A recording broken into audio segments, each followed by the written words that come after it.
tonight's episode, Triangle of Terror.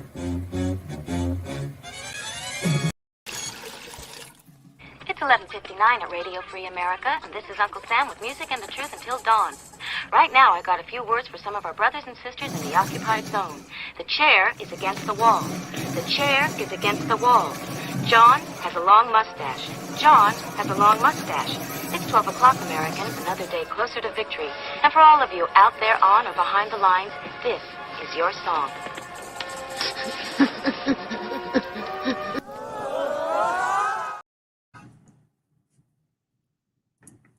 Welcome, everybody. We are doing the 2A weekly wrap-up, and I will be sharing the screen here. I guess I could have done that.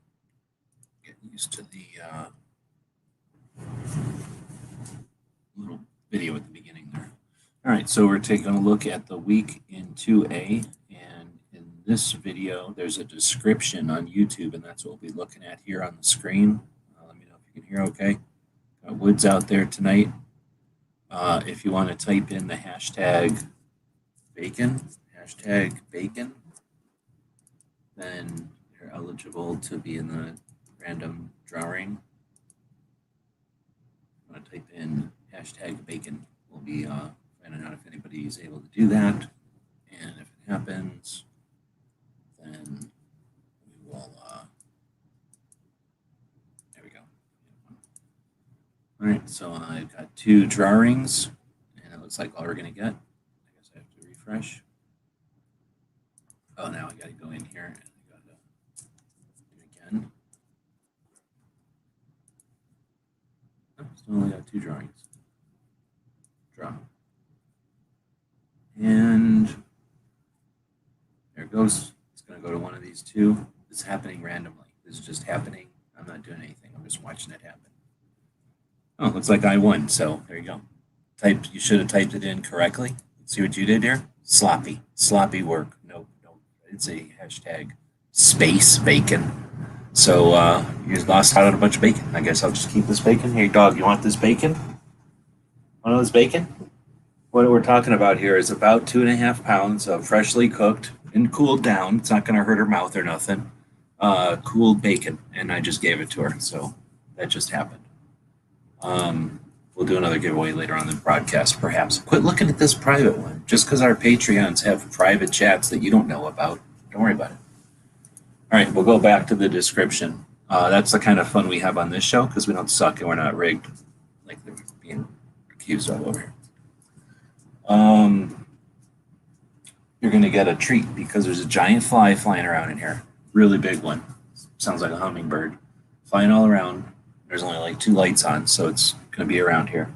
And the dog really likes that, so you're going to get a bunch of dog noises jumping around. All right, so we're looking at the description. As you can tell, we're also looking at the comments. I'm assuming you can hear me because you typed in bacon. And we're going to start digging in. So this is a big week. A lot of stuff happened this week, and none of it has to do with any exploitation of garbage or people doing stuff that has already been done years ago because they're exploiting the turntable of new gun owners. Yeah, I don't blame you. She's actually sick of this. She's leaving. This bug is super annoying. Oh, it's right there.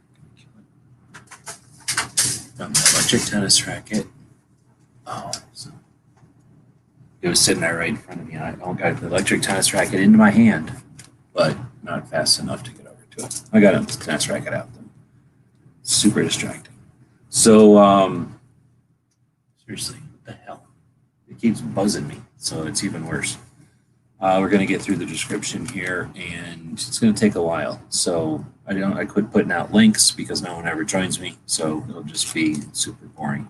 There's other stuff going on that's quirking me, so you can watch that or you can watch this. So it's AKpril. I think one person bought stuff, so thanks to G23. I don't know if he's here, but he bought some stuff. Oh, I almost got it. Thanks to G23, he's going to get all the AKpril patches because nobody else bought anything. Almost all month. There's a link right here, and you can take a look at that, and that is an assortment of the patches that he's going to get. We had petsforvets. Oh, I got it. Please. except that instead of getting the electric part of the electric tennis racket, he got the edge of the electric tennis racket, and he's definitely dead. So that's good, because it was super distracting. You're not a bad dog. You're a dog who does bad things. So let's remember that. That can apply to other things as well. Then we get the DC project. Notice I'm doing Instagrams first, because Instagram's probably better than YouTube in most angles. A couple of things happened this week over there, so I just posted a link to their page.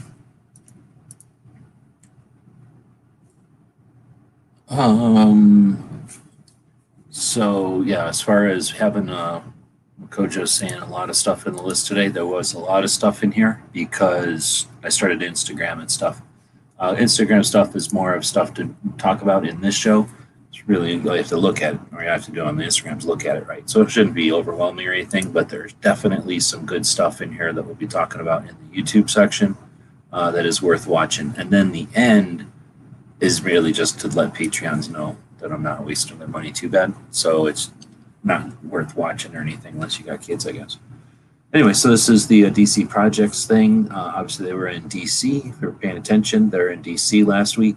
However, I'll bet you a bunch of them are at a Girl in the Guns event this week. This is their 9th annual. Let's see if we go over to my channel. How do you get to mine? Click on this, and then this, and then this. And there's the Pets for Vets. Girl in the Guns 9th annual event. So 400 ladies this year. 400 ladies this year. They'll be there for 7 days in Colorado, learning all kinds of stuff because there's 400 people there. So they're going to be learning, stuff appropriate to their level of knowledge or whatever, or interest probably. So good stuff. And while DC Project gets a lot of focus, let's not forget Girl in the Guns, 9 years old. They're twice as old, and at least the organization's twice as old. 400 ladies is 10 times larger, and changing 2A. Also, Bannerman Tours opened up this weekend. So if you live in New York, you're wasting time because it's going to fall down eventually. That's where all surplus stores come from. All right, so we're digging into more of these in the Instagrams. We got I just posted this one because I don't ever post enough stuff from NAGA. So NAGA is about 2015, so it's 7 years old now, and of course it's the Native American, National African American Gun Association. That's what it is. And then they put national in their name, probably because someone had taken NAGA. Anyhow, it was started in 2015 by Robert Brown. And, while I personally focus more on the individuals doing stuff without a lot of support, this is the biggest, what do you want to say, firearms or Second Amendment rights organization. They call it Second Amendment rights. I would call it gun owners' rights. But anyway, they're the largest one that would be for people of color, and anybody can join, of course. But they're doing all kinds of stuff from training to whatever. So I don't post enough of their stuff. So I posted this picture because ideally this show would have people in here, but nobody's in here. But we would chat about this one because that bugs me. I don't know. Whenever I see people doing this thumb over the back thing, just because of semi-autos, right? But there's so much stuff going on in the picture. First off, she's obviously learning or in some kind of a class environment or what, and she's getting some sort of instruction. What does it say over here? Society where the Black lives are respected requires government in which Black people's gun rights are protected. Rachel Sitak, Anderson Township attorney. So that's a cool quote. I don't know if this is her or nothing, but this again looks like something in a class. Mainly because the hammer's down and cylinders back and everything just looks a little like they're learning. But it's a neat one because look at those fingernails. Unless you're somebody I'm not familiar with, you don't have a bunch of fingernails. So right off the bat, teaching somebody with a bunch of fingernails is outside of most people's wheelhouse. Get it? Wheel gun. Also, the idea of having it in her like crotch or what? I don't know what the hell's going on here. I guess it's supposed to keep it from aiming at people, and we don't know the circumstances, but I don't know. Anyway, that's stuff to talk about. And then, of course, looking at the gun there, I don't know what's going on, but it's got a smooth cylinder, so I'm digging it. So we got to figure out what kind of gun that is. I'm guessing it's a single action because of the thing over here on the side, but why is it dropping out to the left? So maybe it's a prop gun or a dummy or stage gun or something like that. Anyway, I figure that's a good picture to bring up all that kind of stuff. Nobody joins these, so you just have to all think about it yourselves at home, I guess. Then we got Utah Shooters in here. It's heads up to Dead Horse. I don't think he's in here tonight, but he's in Utah, and he always talks about Shootah, which is Shoot Utah. And coming up in June, so they're already getting the word out. Made me remember to go, or gave me the heads up to go subscribe to the Utah Shooters Instagram page. It's all right. I mean, it's basically for that event and the organization that runs the event. But it's also, I think, that old website or that old forum. But anyway, you see a lot of stuff that's sort of Utah based, but at the same time, it's just sort of a lot of the memes and stuff that you see on YouTube or on Instagram. Because I don't think it's just an organization. Either way, it's pretty neat, and I forget how many times they've done this now. Is it going to tell us?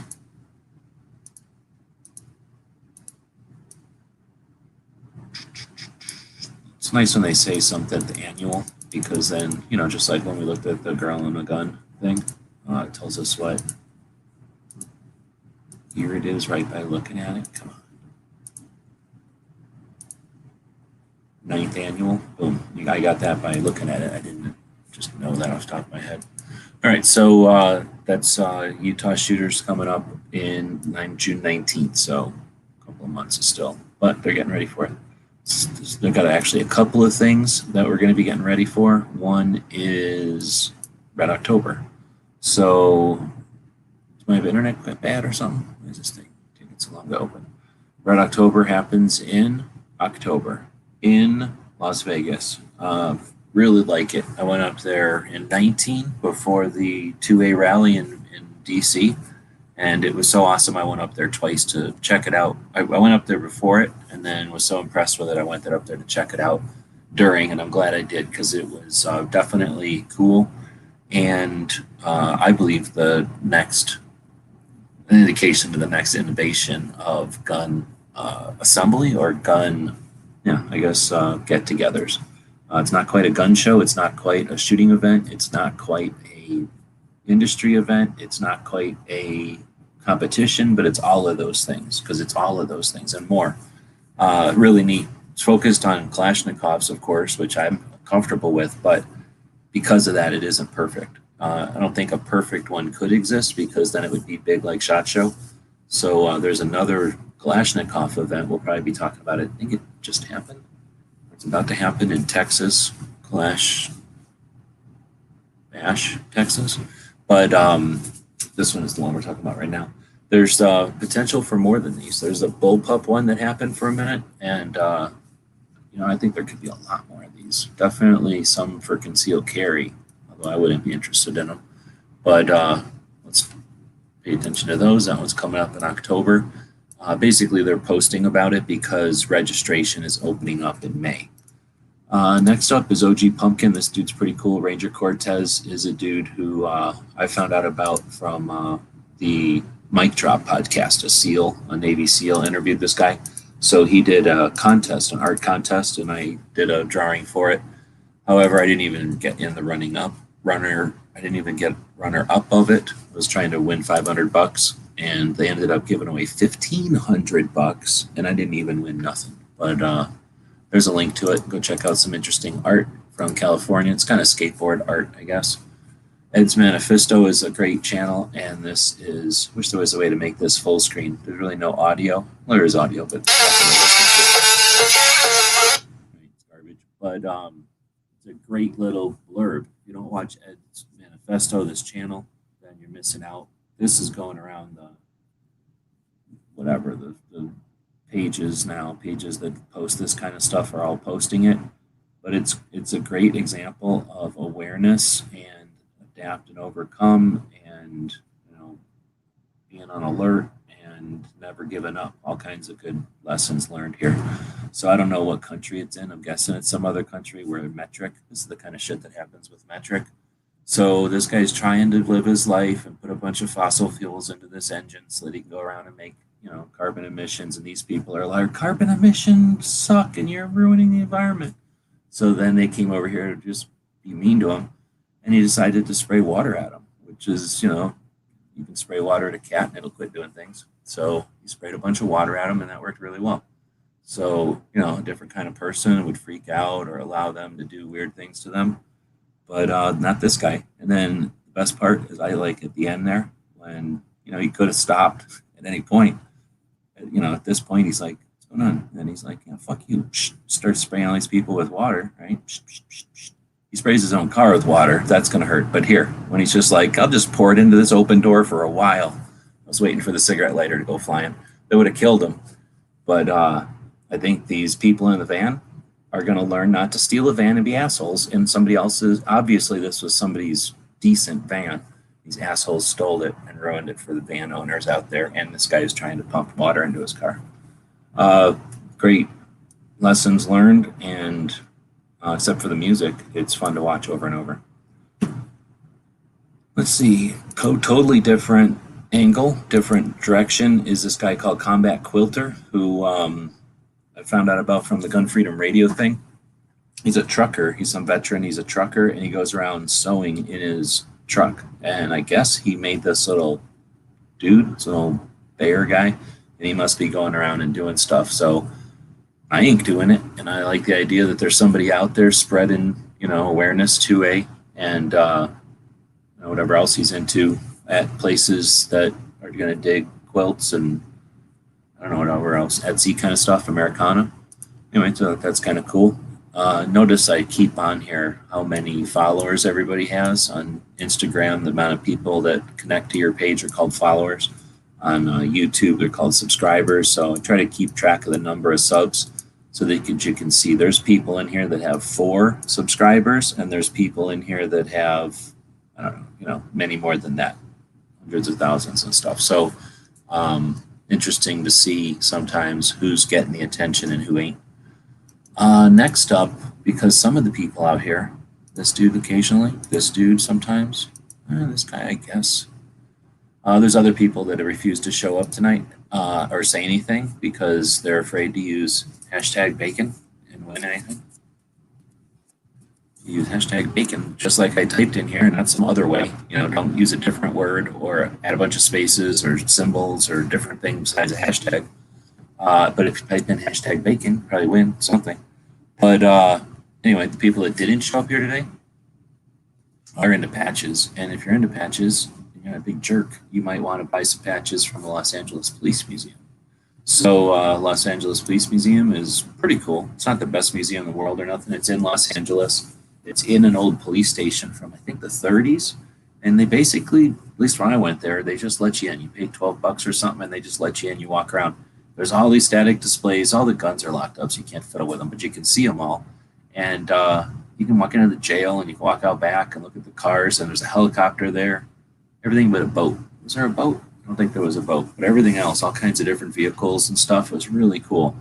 And then, of course, it's an LA Police Museum. I guess it was cool as a museum for police, but then it was the LA Police Museum. So everything except the riots, at least a lot of things besides the riots, which was frustrating. I would like to see something from the riots, but aside from that, the museum is pretty cool. And I've been following them on Instagram since then, and they do interesting stuff. Now, I don't know what this is all about. I missed this. A volcano. What? Police?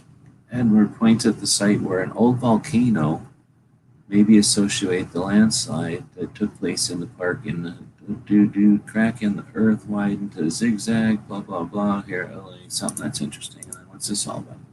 We found a volcano. Not much volcanic activity. Yeah, certain geologic. What? So that's cool. So they do stuff like that. They found these cool tunnels, I guess. But they also had done this thing a while back that, was it this far back, really? Where they were using, maybe they did it in their circles. I'm not going to be in here. I guess they did it in their circles. You see how much stuff they post. Yeah, here it is. So they were going around and using these old police boxes as sort of a game with the people that were following their channel. So anyway, it's a museum, and they have a lot of fun. They only have 3,000 followers, which isn't very many in the big picture, but it's a lot of people for a museum, I suppose. Anyway, they're cool, and they have patches, I'm guessing, because this looks like somebody is sewing up patches for them. Maybe in LA, I don't know. But that looks like a bunch of patches being made, and it says something like, are we hyping this up way too much? Probably, but hey, if you're a collector, you'd want one of these for sure. So I'm like, heck yeah. So we got those coming. I thought they posted something else. They must have posted something in their circles up here, which, only lasted 24 hours. Do we got any other hashtags? Let's see what happens if people use hashtag bacon and I paste it in.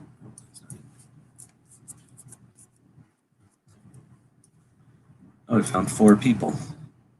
Now it's flipping through those 4 people. It just horked you off the internet. This is the Canadian AI horking off you. And now it slowly slows down. Can I do something about this? Oh, Dean won. Boom. Well done. So obviously you like bacon more than the other people who put in hashtag bacon. Boom. So where were we at? The Los Angeles Police Museum has got patches coming. So like I say, in their circles up here on Instagram, which you can't see, I guess, they had some other patches coming. So there's at least 2 or 3 designs, if you count alternate colors, different designs, but at least 2 different shapes and a couple of different designs in those shapes. I did buy something there when I was there, and it was not expensive. Some museums are like me, like at the Gear website store, everything's super overpriced because we're trying to pay the bills. Other museums, I don't know what they're thinking, and they sell stuff way too cheap. And Los Angeles is sort of on that end of the spectrum. They did not put a lot of overhead, from what I remember. And I know that because I had a lot of LA Police Museum patches. And I'm cheap. I would not buy them if there was a lot of overhead. So anyway, I encourage you to check them out. You can just go to their website and probably grab them from there. I will definitely be back to the museum next time I go back to LA, though. Definitely worth going to. It's right near the place where Terminator comes back, where the Terminator robot in the first movie comes back and wails on the guys and gets the leather jacket. It's right near there. Let's see. So now we get another channel on the Instagram called Sikharmory, which is pretty cool. So this is a Sikh dude, I guess, and he goes around making fun of Sikh videos, which is not my favorite thing, but he had this patch here, and I thought that was pretty cool.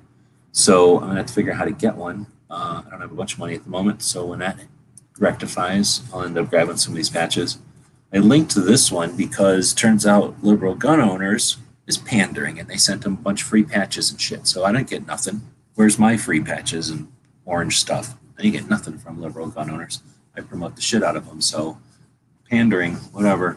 Anyway, they sent some stuff to him, and he's all happy about it. He posted a picture of it. If you watch his channel, it's interesting. Let's go over there and look at it. First off, it's from, I think it's from here, but it's got a lot of stuff from India in it. So I'm not good at figuring out the difference until I watch it, and then you can tell the difference pretty quick.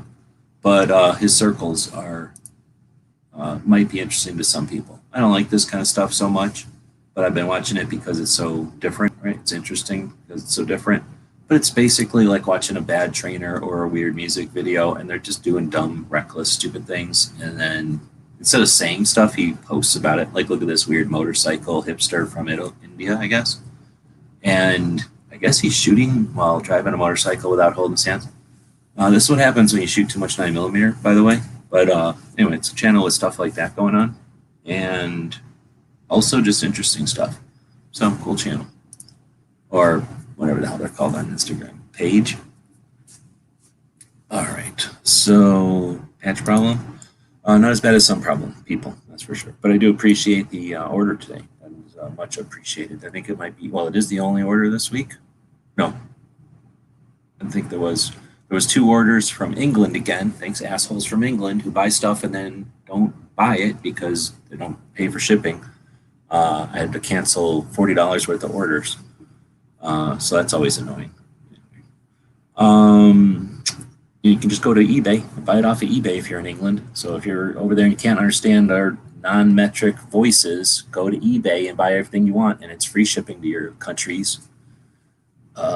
Next we get to Pincus. A bunch of people hate Pincus. I've got to always emphasize this because otherwise going to get the hate. people hate Pincus. Pincus ain't perfect.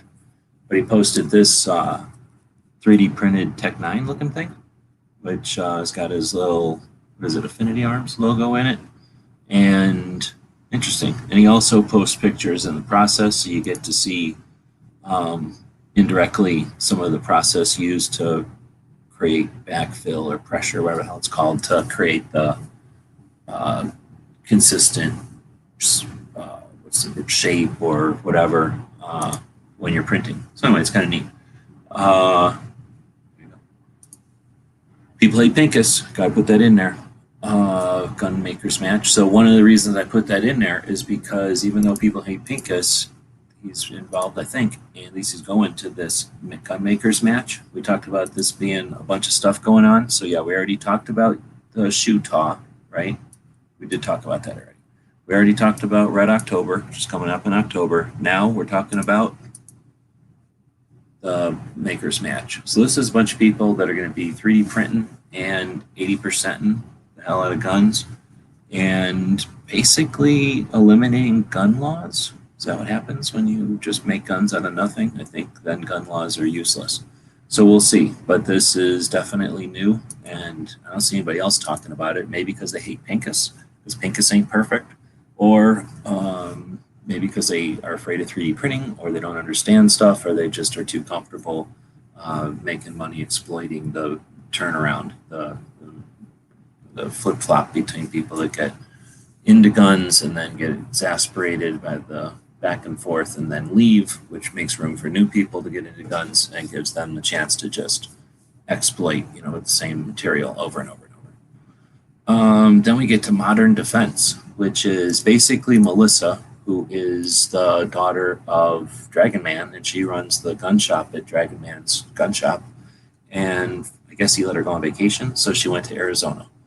And so people that are watching good Instagram channels got to see her pack up, and then all of a sudden she's in Arizona, right? So we knew she was going on vacation, then bam, she's in Arizona hanging out with whoever this chick is at C2 Tactical, which is range in Arizona. The good guy with a gun, somebody out there who's a gun channels devotee may remember that guy. He used to go shooting at this range.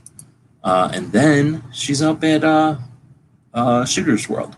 So Shooter's World is one of the first places I used to shoot in Phoenix back in olden days, and it's a cool place in like the industrial area of town. It's one of my favorite ranges. It always has been. They're cool people. Some of my first training experiences in Phoenix were up there, so I got to see behind the scenes, which is super fun always, and just a fun, cool range that's been around for a long time. Definitely a part of Arizona, so it's cool that she got to see that one. So C2 is not. C2 is like a new range. It's in the same place as like IKEA, and it's brand new building, brand new parking lot. For like the longest, most of the time I've lived in Arizona, it was just desert. And then 5 minutes ago, they turned it into a parking lot. And then 10 minutes ago, they turned it into this range. So it's been there for a few years, but it's new. This is not new. This is the opposite. And she had to check out both of those. And then she books up to Copper Star, which is the indoor range. It's our longest range indoor range. It's a 200-yard indoor range, which is a big deal in Arizona. This is up in Camp Verde, so it's halfway between Phoenix and Prescott. And this is where the Red Dawn gun is, the rifle that was in Red Dawn that Patrick Swayze used most of the time until the end when Patrick Swayze's chick was dying and he left her with a grenade and that RPK. That's the gun. You can go shoot, not just a gun that looks like it or some fake gun. You shoot that gun, the gun from Red Dawn. She didn't shoot it, but she shot that bell fed or whatever. Anyway, that was pretty cool. So if you don't follow Melissa, then you're missing it. She's a CCW instructor and the daughter of Dragon Man, best gun museum in the country. 21,000 followers. Often she's hanging out with their aunt, I think, like Dragon Man's sister, and they do all kinds of crazy girl gun things. Then we get the EDC guy. So here's the deal. This guy, I'm just posting to his channel because there's really not a post that necessarily I wanted to post to, because he's always posting about CCW stuff, and I could, somebody's got to teach you CCW, but it ain't gonna be me, right? So I could care less about some of his stuff. And his Erica's Big Day thing is the book that I started following him for, but I don't follow him for the CCW stuff. I tolerate the CCW stuff. Like I say, somebody's got to talk about that stuff if you want to. I follow him for the circles. There's a couple of channels on Instagram that like keep me on Instagram, and this is one of them. This guy posts some of the coolest stuff ever. So, and it's eclectic, is that the word? It's all over the place, and it's almost always good. Sometimes it's boring, it's like some kind of thing that I'm not interested in, but most of the time it's interesting. And so yeah, if you're interested in what I'm posting over here, you might want to check out the EDC guy. And like I say, you might like this stuff if you're into CCW and concealed carry techniques and that kind of stuff, like from an instructor. But really think you might enjoy his circles. Optimistic stuff that gives you a different angle. Like this is some kind of Punky Brewster funny thing, probably. All right, next up is Moon. So back in the day, Moon Food changed its name to Autoloader on Instagram. And this dude is one of the dudes that was around for gun channels in the very beginning, I think, and then definitely through the midsection of gun channels. And definitely hung out with Marco and built the gun channel side of Instagram, or I mean the Instagram side of gun channels. So learned and grew in, I don't know if it was the golden age, but certainly the silver age or something of Instagram. So Moon doesn't come around no more. I don't know, Mike or Bob knows who Moon is. Woods might know who Moon is. I don't think the rest of you know who Moon is. But anyway, now you know. Moon is also called autoloader, and he's a picture taker. He's a photographer. A lot of those photographers hang out on the Instagrams, and he's one of them. And he used to hang out a lot in the chats, in the Mr. Knives chats, the other chats and whatnot. Let's see if anybody puts in hashtag Moon Food. I don't know if you have to have it capitalized, I don't know, but you have to type it in like that, not like some kind of weird space in there or like an extra weird squiggly or whatever. But we'll see. Oh, yeah. Ooh, what happened? Yeah. Don't look at my private ones. Quit looking at my private ones. All right. And then we'll put in hashtag Moon Food. All right. We'll maybe do that. Trying it a little bit. Maybe. See what happens. So let's see. Next we get to Ghost. Actually, the next three of these are all tied together. So our friend Ghost has a little dog, and that little dog is 1 year old. I believe the dog's name is Zoe. So there you go. Boom. Here's the thing. When it's a puppy's birthday, the best thing you can do is grab your own little puppy and squeeze it. Let me go grab a puppy. Make sure she's even here. I have a new backyard door. I want to make sure she's not.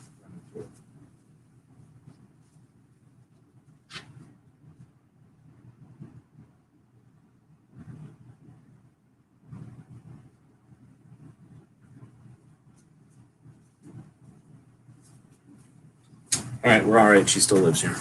So I gave her a pat on the head. Later on, I will squeeze her around the middle and squish her because this dog is a puppy and I'm not able to squish that puppy. So that's the first one. Ghost dog is 1 year old. And then you got Walk the Talk America's Mike Sedini. Asshole. So he's got all these pit bull puppies that he keeps lording over everybody. He shows them off on Instagram all the time. So we always have to look at these pit bull puppies all the time. But at least he shows us a bunch of pit bull puppies. So if I can make these bigger, I would. But Instagram hates pit bull puppies and won't let me post them any bigger. I think that's his daughter. So this is the mommy, and these are the puppy babies. And yeah, he's been posting a lot of pictures of that. So if you hate pit bull puppies, don't follow that channel. But if you do, then do. Then last, we got Angry, who back in the day when Bob and me were running the show, the Daily Gun Show, we would have a thing called the Tactical Quiz.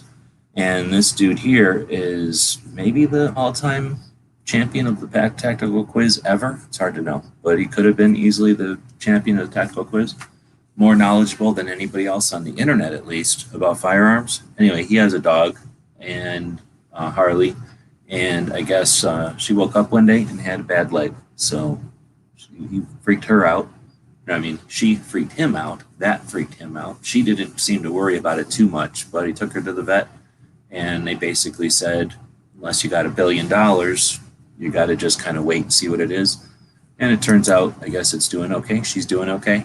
He hasn't really said too much, but he hasn't said nothing in the bad way either. So anyway, figured since we're talking puppies, and in this case, pit bull puppies, there you got 3 puppy posts. You're welcome. And that means technically you're obligated to pet whatever puppy's nearby 3 separate times. Petting a puppy 3 times at once does not count. It might count in Biden's America. That kind of shit don't play here. You're going to have to pet that puppy, and then at some point in the future, pet the puppy again. That counts as the second time. And then at some other point in the future, a third time, you pet that puppy, and that will count for your obligation for these 3 puppies. Well, 2 puppies and a mess of baby puppies. Next is this girl on Instagram I follow who's always posting interesting things. She also, not so much as that EDC guy, but she'll also post a lot of stuff in her circles that's good. But she's also a girl, so she's always posting girl stuff. This, though, if my audio is working, hoping it is. Has my audio been working, or has this just been dead air this whole time? Let us know. We'll just let this play, and then I guess we'll use hashtag. Oh no, we never did hashtag moon food, did we?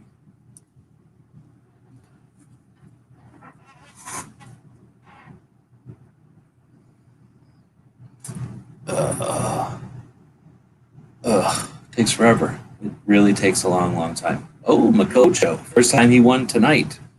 He won any gun you want from autoloader. So it's a shitty contest for autoloader, but Makocho gets one of his guns. Interesting. You haven't seen that happen on a live chat before. Again, bad chain of events, circumstances for Moon Food. Probably why he doesn't watch this show.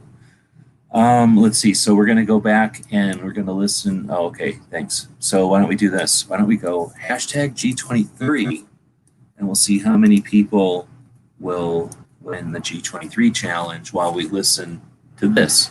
And you've probably seen this around the internet a couple of times now because it's going around the internet, but I'm just going to let it sink in for a little while. What you're actually listening to, what we're actually hearing right here. Let me make sure my volume's up all the way. Constitution opens with words as trays and sounds. We the people.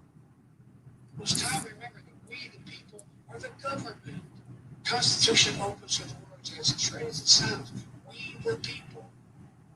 It's time to remember that we the people are the government. Is that coming through? Can you hear it? We the people. It's time to remember that we the people are the government. Constitution opens with words as trays and sounds. We the people. It's time to remember that we the people are the government. So I don't know if you're hearing that, but he's saying this is a portion of Biden's address to the Congress after 100 days in office.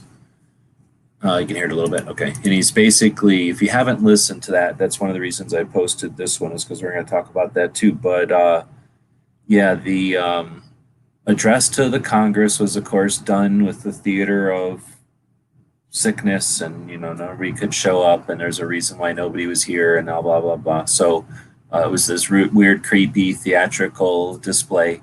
And it was, you know, not supposed to question any of that. But he goes on and on. I had listened to his address about the Second Amendment that took about 20-something minutes, less than 30 minutes altogether with the commentary and reaction from the Republicans, if I remember right, which very few people listen to. In fact, we talked about that most people don't listen to these kind of things. So I listened to it specifically this time around. I don't always listen to stuff either. I listened to it this time around. It was about, I think, an hour altogether, and I listened to it while I was in Yankees chat, I think, with Matt. So it wasn't like I was listening. No, I was in Matt's chat. Whatever day it was, I was in somebody else's chat, and I was listening to this also. I think it was in Matt's chat because they were talking politics, and they hate police. So whenever they start hating police, I tune out anyway. So I was listening to Biden while Matt and everybody was hating police. And, yeah, it was pretty lame, as you would imagine. But lame in the respect that it wasn't that bad. It was not bad because I like it. It was not that bad because there was nothing in it that was scary. There was nothing in it that was new. There was nothing in it that was an angle that we should be concerned about. Now, I'm not saying we shouldn't be concerned. In fact, I'm saying the opposite, that I think it's the time to stop the typical cycle of sighing in relief when you don't have a worthwhile adversary and then not fighting. Instead, we should begin fighting even harder, because every indication is that our tactics to this point have been more than effective. This is definitely the time to keep going. Anyway, not much I can do about that because only 9 people are watching, and y'all probably have the same opinion. But listening to Biden actually do his thing was worthwhile. So if you haven't listened to it, listen to your president. A lot of people call themselves Americans, but they don't listen to their president. Anyhow, so that, and when he gets to his gun part, he might as well have copied and pasted it. Again, if you've listened to the 28 minutes of the BS gun garbage, the executive actions or whatever they were calling them this time, and then you listen to the address to Congress, they might as well be verbatim. I mean, they're very dang close. If the speech wasn't verbatim, they certainly took the elements of the speech and just copied and pasted it over to this other speech, or to the address. So in that respects, that part of it was eye-opening and worth listening to, and hopefully gets across to some other people out there that we're winning in that situation. But also, he gets to this part, and I forget, this was after, I think, he barely talked about guns. For just FYI, if the thing was 30 minutes long, he talked about guns for like 3 breaths, like less than a minute. He certainly isn't concerned about guns, and he isn't championing it, and I doubt he's holding it close to the chest because he's a tactician. He just understands that it's a dead issue, and he's only given it lip service to the few people that actually care on his side. But this part where he slips in,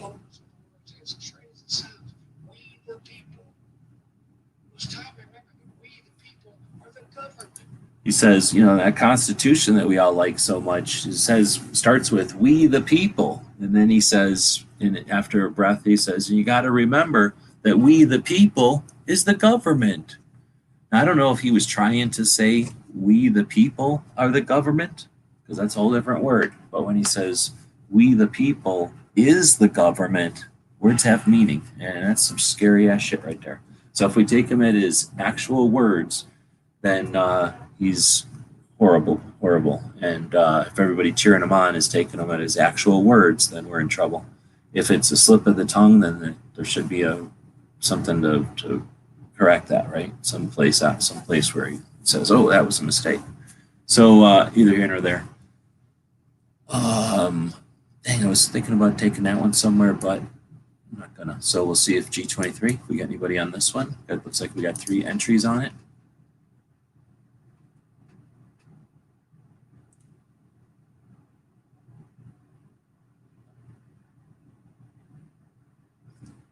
Oh, Makojo, second winner.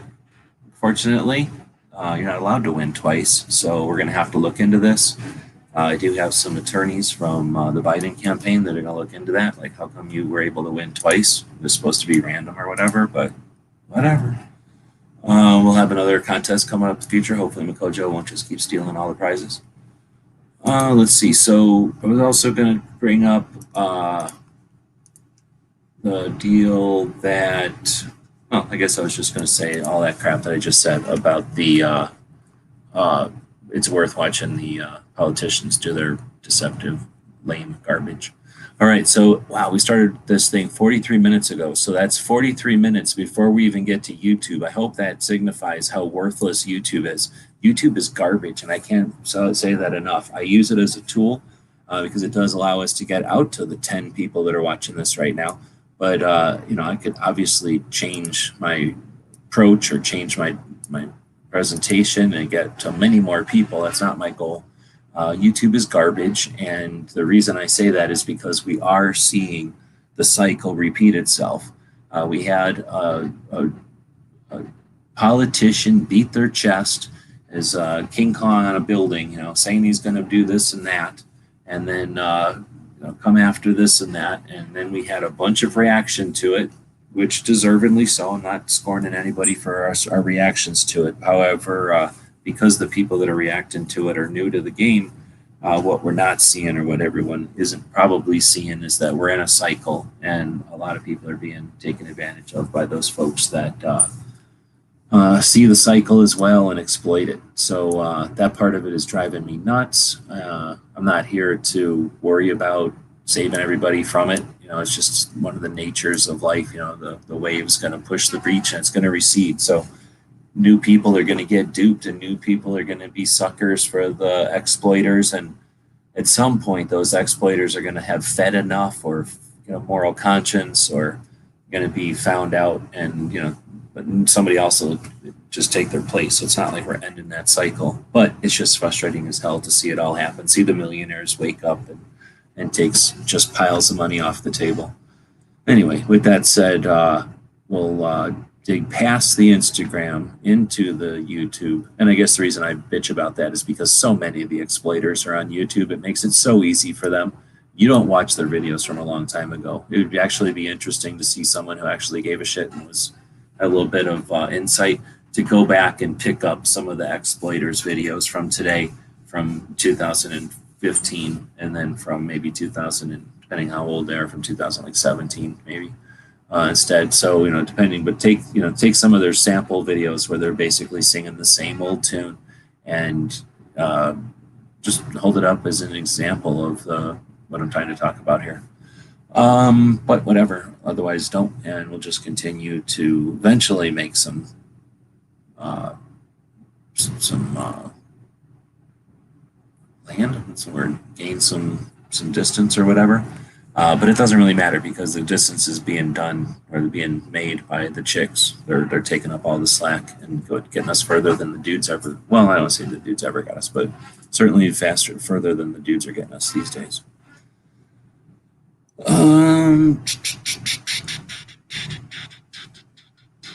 Let's see. So let's go to first one. Are these in order of good? Kinda. Are they in absolute order? We'll leave that up to y'all. So Tiny Tony, second for everyone. Finally, episode 81. He puts this other one out where he works with other people, or it's on somewhere else, and I don't ever see it, but it's gear reviews, I guess, and guns and stuff. I could care less, so I don't really watch that one. This one is the 2A one. Second is for everybody podcast. It's a good one. It's an hour and 30 minutes long. Yeah, if you ain't listening to Tony, then I don't know. I can't help you. Then we got Dr. John Dean was on Arms Room Radio. Next up. So I don't listen to Arms Room's radio, but I do follow Dr. Responsible Gun Ownership, which is DRGO, and Dr. John Dean is their media representative or whatever. He's one of the doctors. It's all a bunch of doctors, and he's the doctor that is the one when somebody calls to talk to him about their organization. He's the one that they talk to, and he was on Arms Room Radio on March 20th. And what they do is rebroadcast whenever there's an appearance with one of them on their YouTube channel. So I just watch their YouTube channel. I don't pay attention to all these other channels that are out there, usually complaining about some new gun or some new flashlight or some new steel target or whatever they're worried about. But they had Dr. John on, and this was when they were in Florida for the Florida Carry event, speaker event. And I don't know, I think it sounds like they recorded it then, like at the event or soon after, but it wasn't like a recording of the speech or anything, because there was, Dr. Dean did speak there, I think. Anyway, it's worth listening to. It's 22 minutes long. It's nothing mind-breaking or mind-shattering. It's just the same old introduction to DRGO. But if you hadn't heard about DRGO before, it's worth listening to. My goal here is not just to inform the people that listen to this thing live. You people are better than regular people. But it is also to archive this. I'm a channel with, I don't know, at this point, 167,000 subscribers. And whatever clout that gives me, I want to support all these channels, right? Or all these different entities and projects and whatnot. So when I can link to the channel, Doctor for Responsible Gun Ownership, that only has 99 subs. So basically the CDC, the Center for Disease Control, is basically a political entity, at the federal level. And back in the 80s or something, a bunch of science assholes decided, you know what, guns are bad, right? So you know what let's do? Let's make guns a medical issue. So let's use government funding at the federal level to warp a bunch of bullshit to make it look like guns are bad. And then a bunch of doctors were like, you know what? No. And they said, let's not do that. And they stopped the CDC from being able to do that. And they fined the CDC all the money they had already spent on bullshit science. And then they created an organization called Doctors for Responsible Gun Ownership. And then later on, the Second Amendment Foundation kind of took them under their wing. They have 99 subs on YouTube, right? So you could change that by subbing to them if you wanted to. It's just a bunch of doctors.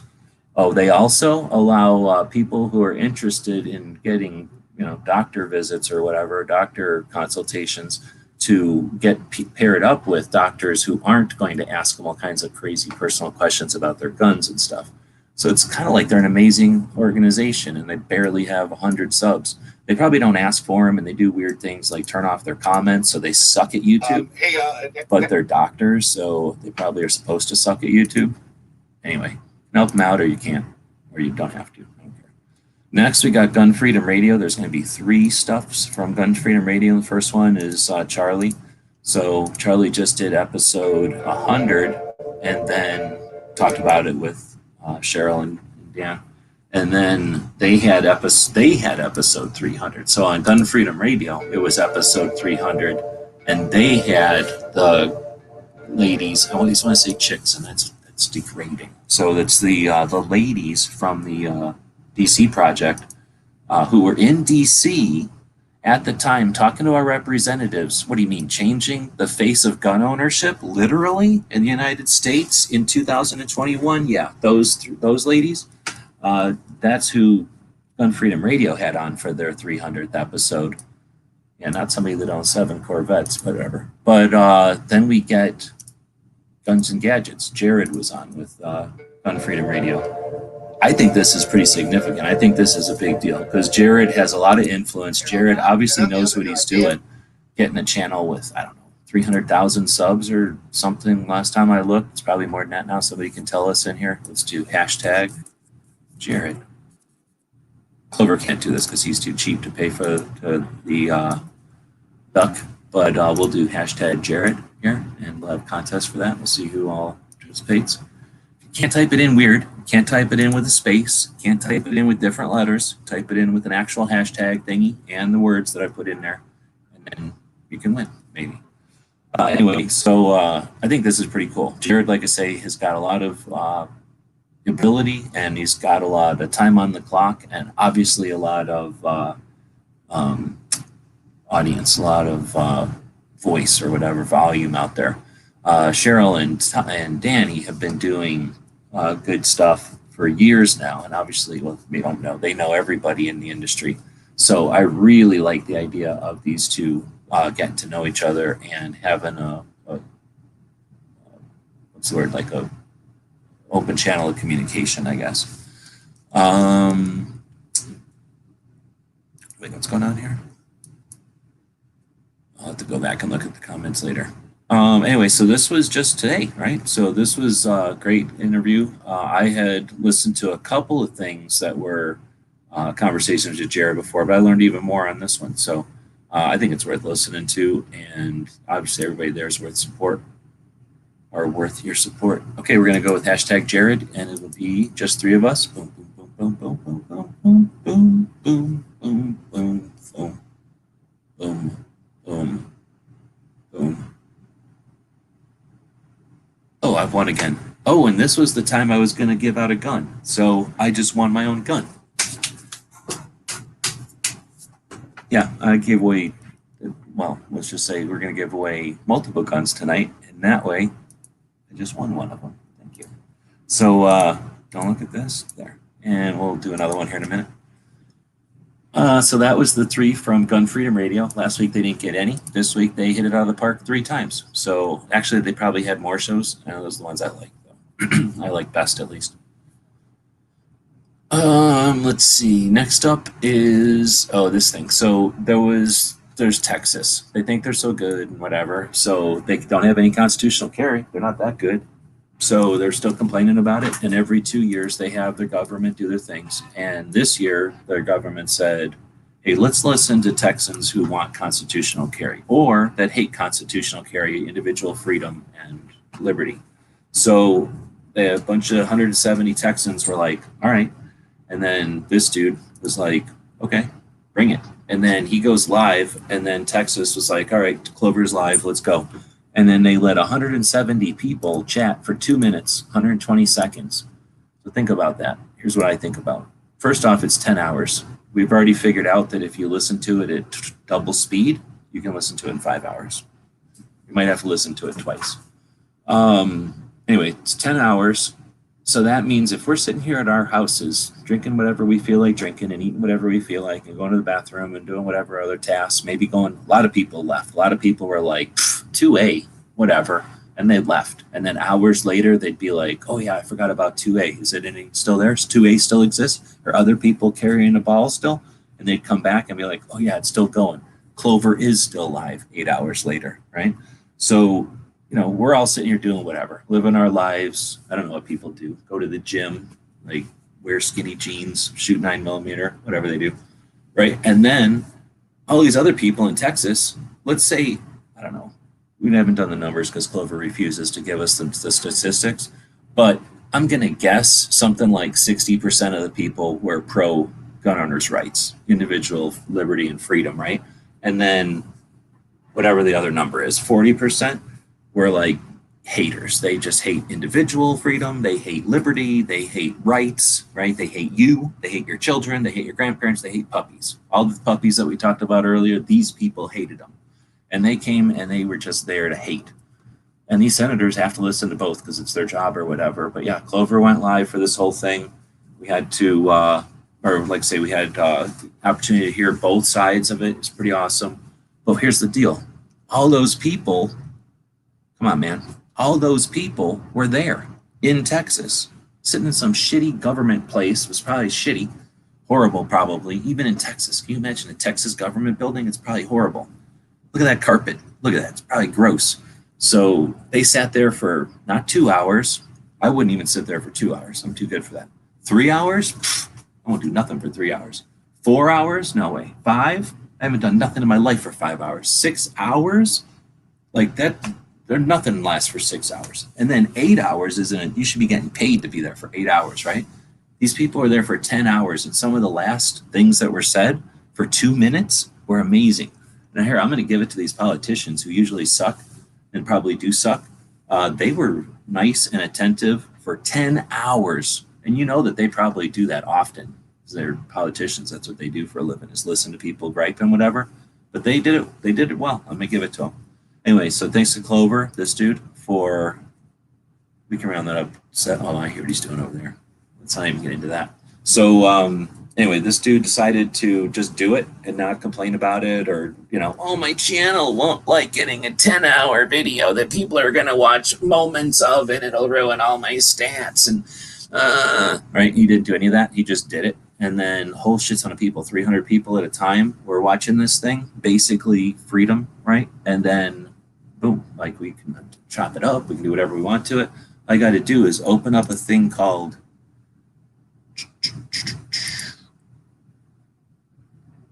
called 4K video downloader. You grab the thingy right here, the URL to it. Am I allowed to talk about this? And then click on this. And that just downloaded Clover's 10-hour video onto my computer. Boom. And now you can take that and edit it, as long as Clover says it's okay, and then edit it up, or go grab the real one because the state of Texas don't care. And you can get that because Clover ain't a chump. Boom, you get the live feed right there. So if you don't want to hork off of, oh, looks like Clover gave me a bad link. I'm going to fix that link, making himself look bad. State of Texas, keeping us uninformed. Anyway, he'll find the right link over there. Boom, grab that whole thing and drop it down in whatever quality you want. It's going to be 3 gigabytes. What? I don't want 3 gigabytes of Texas freedom on my computer. I'll put it at minimal quality and it'll be at 2 gigabytes. I could flip it to audio only and just listen to it for a couple of half a gigabyte. I'll flip it back over, take the high quality and just download. Boom. You didn't see nothing. Otherwise, you can get it from the state, grab it, chop out the pieces. You can imagine the work this dude's doing. You think like, oh, 10 hours. This dude just sat down on some kind of riverboat and he's taking a month vacation because he did a 10-hour video about Texas freedom. He's done. He's just made all the money. He's just got all the fame and fortune, and now he's going to just live it up. No, he decided to take his own video, chop it in. Well, I'm not supposed to talk about stuff that he does behind the scenes, but he's already working on a whole bunch of things that you don't even know. I'm catching up because I'm downloading his video. I'm stealing all his stuff, but he's already stole his own stuff and worked on it. Anyhow, we got a 10-hour worth of stuff where we got to see freedom. We got to see a state where the people participate in the system. And yeah, we'll see. We've got a diversionary, or they have, I guess I technically don't live in Texas. They have a diversionary Senate bill that is out there. It's an alternate Senate bill that's set up to distract and should be petitioned to be removed. The one that is real is called HB 1927, and that one should be, you'd be calling your Texas people at Austin at 512-463-4630. See how easy that is? 512. Look, I live in area code 502, so it's easy for me to remember 512. So it should be easy for you also. And then the second part, it's just the same number twice, 463-463. Who the hell can't remember the same number twice? And then it's a 0 at the end, which is easy to remember because it's 0. So it's simple, 512-463-4630. And if you can't remember numbers good, go 512-463-4630. And that sometimes helps people to remember. Anyway, you call up those people in Austin and you tell them HB 1927 is a go. I am pro constitutional carry. And then boom, you get constitutional carry. Don't call it permitless carry. That's for cowards. And that's for people that like to be set up into a trap. Anyway, so yeah, that happened yesterday. I didn't expect to sit there and watch 10 hours of it. I only sat there and watched like 8 hours of it. Oh, he said the link should be fixed. Let's see if he actually fixed the link or if he's just talking smack. Boom. There you go. Boom. So he actually is fixing links as we're talking. So anybody else doing that? A lot of people could have said, I already done that link once yesterday. I'm not doing it again. Boom, right there. Fixed it.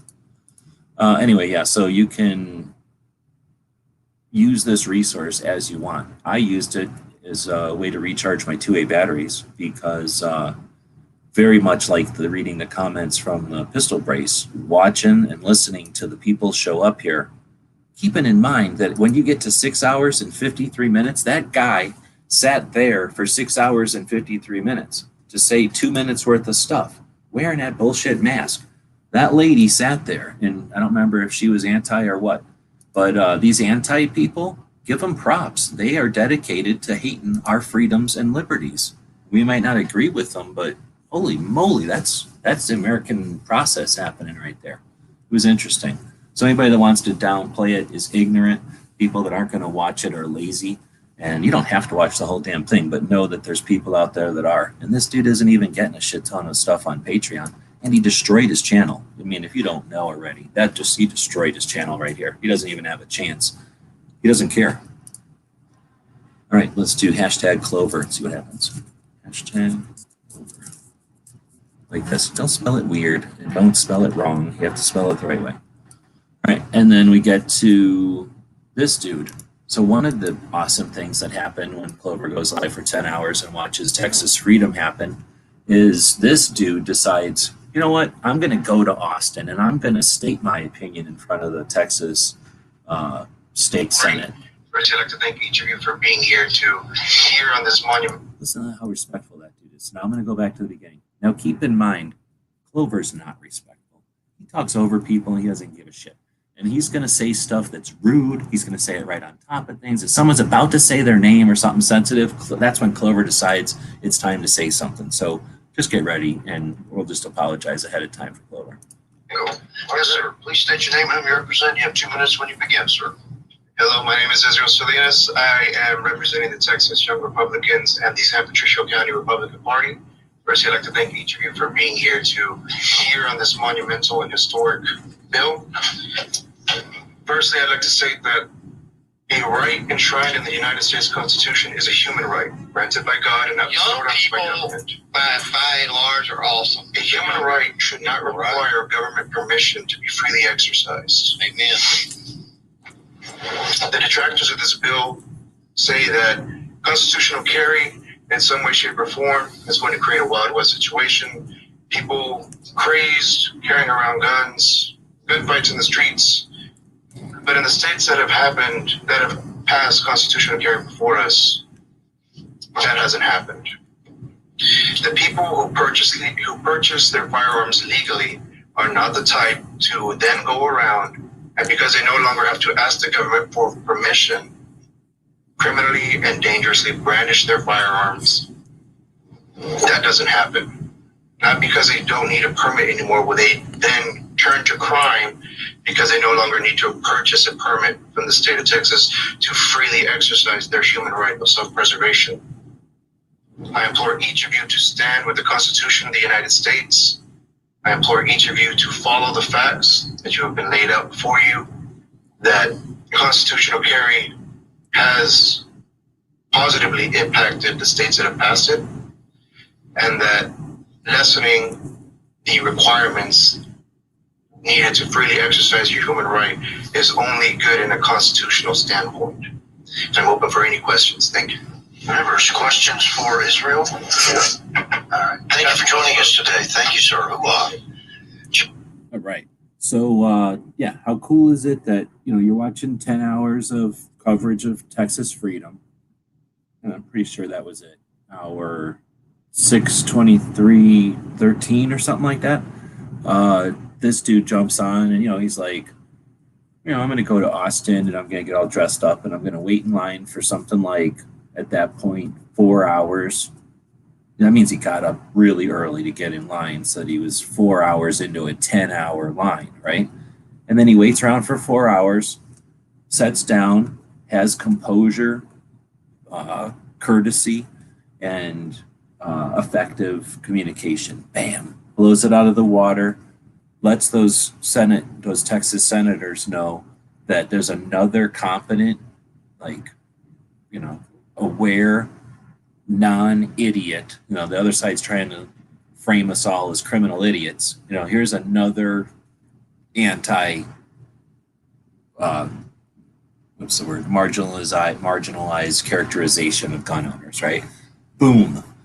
And then he goes home or whatever, justifiably, right? Good job, dude. Go home and enjoy the rest of your life because you just participated in the American way. Boom. Instead, he goes home, goes online, and then he's like, what the hell? There's this guy in Texas who's streaming this whole thing? And then he's like, oh, dang, they just streamed me. And he's like, oh, dang, that guy just overtalked my whole entire speech. Everything that was pertinent and excellent was overtalked by that guy. But I'm included in it, right? And then he goes, hey, that was me later on, right? So, boom, we all learn about this guy. You can subscribe to him. He's got 5 subscribers. Or you can not. I don't care if you don't, but I subscribe to him. He's pretty cool. So I thought that was pretty awesome, seeing that happen. And it actually happened twice in the comments on Clover's thing. So I don't know. I think that's pretty neat. That's what YouTube's all about.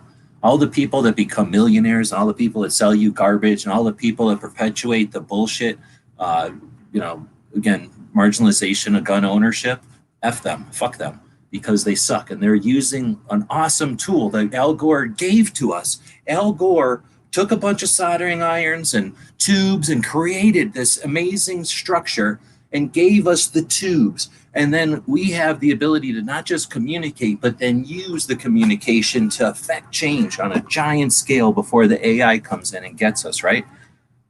And all these other assholes on YouTube are just using it to play stupid games like what they used to do in magazines and TV. Clover ain't. This guy, Red Coconut, ain't. And that other guy who was there in Texas and then shut up later. Imagine how many chicks were there. All those people are using YouTube in a different way. At least they did yesterday. And then Clover did some stuff I'm not supposed to keep talking about, his private exclusive stuff, but he did some private exclusive stuff because it's not enough to just, share Texas freedom for 10 hours or whatever. I heard today that people were in the overflow rooms literally watching our chat yesterday while the hearings were happening. That means that we were helping, you were literally helping, dude, to focus the conversation of the subsequent speakers to know what the prior ones had said and to be able to counter some of the stuff like the 81%. You literally affected the turnout. That's awesome, dude. Nobody else did that, dude. Nobody else is willing to sacrifice their channel like that. And at the same time, he's sacrificing his channel. I mean, it's not like he's got up one day and was like, oh, I'm going to sacrifice my channel today. He just is of the character who is willing to sacrifice his channel. And it's not like, oh, shit, 10 hours later, he's like, oh, dang, I sacrificed my channel. That dude knew as soon as he went live that it was a bad idea. 2 hours into it, he knew that he had made a bad decision. 4 hours later, he knew he was sinking a knife into the jugular vein of his channel's statistics. He's not unaware of that. He did it anyway. And he didn't do it like to die on a sword, because he'll come back from it. But the thing is, while he did that, he's also working on some stuff in another chamber of his brain that's helping the entire YouTube community that doesn't give a shit what he did yesterday. Pretty cool. You guys know this guy. We had people talking about Colion Noir showing up. Imagine if that dude had streamed it. No, so what if that guy would have streamed it? No, what would have happened? A bunch of people would have looked at it as if it was an observation, as if it was a television show. Instead, they watched yours, which was a participatory collaboration. You affected change. You allowed people to participate in your show. His show would have been, you would have been deemed audience. You would have been allowed, if you paid for it, to observe whatever that dude did. If that dude could have done it, he would have done it. He didn't do it. So, whatever. What else do we got? Yeah, like I say, I'm not supposed to talk about his exclusive shit, but if you are his Patreon, then you have some other stuff that he does. He also does FUD stuff and whatever. Let's see. Then we're changing subjects because Clover's trying to take the whole show. Next, we're going to get to Crump. People hate Crump almost as bad as people hate Pincus and cops and shit. You write quickly and confidently, so you never have to slow down at work. You kidding me? Stay on top of emails. At least it isn't the vaginal dryness. How many people are getting the vaginal yeast infection menopause commercial? Or is that just me because I'm old now? Ugh. Anyway, this is 3D prints. The files are allowed to be online again, and people are putting them up online. So if you're not following Crump because you hate him or you hate whatever, and Crump's involved with it or something, then you're missing out on the actual news of what's happening. So 3D prints are back off of the ITAR, which meant people could post them. If I understand it correctly, that's what happened. You had a conversation with... better dentures, better fit, better today. I get this one a lot too. I don't know what they know about my mouth, but they know something about my mouth. I discovered a way to Come massively on. speed up my internet. Don't ever do any of this. This is all garbage. All right. So next was dealing with this guy. Thinks he's funny. I don't know him. Rob. Anyway, he invented Tusk, and then they went on and on for like an hour. I assume they really wanted to tell us about Tusk, but they're really bad at telling us about cryptocurrency and Tusk. One day, someone else will have Rob on, and they'll ask him questions that actually explain Tusk. But I'm not going to encourage you to check that out more. I suspect you're wasting your time if you're not. And then you got one other thing. Remember, people hate Crump, but... Hey, it's Danielle here at Four Patriots. Some really great news. Shut up. I don't believe in any of that, so I don't know where that commercial came from. What was this one? Oh, this is the one where the ATF was or is taking our 4473. Is that what this one was? Oh, using Nick's stuff and giving that to Europe. So I have to look into this one more because I don't remember. But I remember that one coming up. Again, people hate Crump, but he's over there posting stuff on YouTube and on the other stupid platforms that suck and on Amoland. So people hate Amoland, right? Amoland's not perfect. But that's a different platform. It's massive, and it isn't a social platform, so it's legit. They're actually putting stuff on multiple things, bread in more than one basket. All right, next up, Liberal Gun Club. Here's in case anybody goes, this guy likes everything he posts. Everything this dude posts, he likes. I'm sick of Liberal Gun Club, so I don't know what the hell they're doing. And they're obviously just screwing around. So they did this crazy show. I couldn't listen to the whole thing. They have to show me what they're trying to do. I don't know what they're doing. So, yeah, 1,500 subs. And if there was people on here, this dude, whatever, somebody on here, we could chat about it, but nobody jumps on this show. Liberal Gun Club, big ass question mark in my mind. Like, come on already. Really, come on, man. Am I allowed to say that at them? Come on, gender neutral beings. Or am I allowed to say that? Like, come on. I don't want to say mammals. Like, come on, entities. Let's see. Saturday evening chats. Oh, this dude. See this guy right here? Boom. He does a chat every Saturday. A lot of people on Saturdays, they're like, oh, I'm going to do whatever and not get the whole community together and give them an opportunity to get together and chat. Pretty cool. So I don't get to watch it every week, but some days I do. And 254 subs. 1,500. Go watch this video and tell me what the hell it was about. Go watch some of the other weird things they come up with. 1,500 of them are like, yeah, this is awesome. Got Crump. People hate Crump. He's got 2,000 over here, 2,000 over here. They love to hate him so much that they put 2,000 subscribers to him, right? Clover over here killing himself. 6,000 subs. He deserves more. This dude, literal 2A hero, probably one of the biggest 2A heroes on this whole list today, 4 subscribers. This dude constantly putting up chats, 254 subs. I ain't saying you have to subscribe to these people. I'm just saying you're some kind of asshole if you're not subscribed to these people. Let's see. Then we get Foss. Is Foss out here? He probably don't show up to this show anymore. So Foss is this other guy who does shows, and he only does them for good people. People that are up in the middle of the night. We call him the night shift, whatever you want to call him. Anyway, he does his show in the middle of the night on Saturdays, and it's only every other week. I like everything about it, and if you're not watching it, you probably don't care because you are not the type of person to be awake in the middle of the night and watch a show. That's awesome. Then we get Rants and Raves. So for people that can't handle being awake late, then you can watch Roll Call and I guess occasionally Night Strike go in there, yell about stuff. Keeping the community together, yelling about stuff on Wednesdays. Let's see what we got next. Barbecue, working off of other people's coattails, doing a show also. So see how these are all grouped together. Liberal Gun Club has nothing. That's not grouped with nothing. There should be a bunch of little lines under here. I started running out of characters.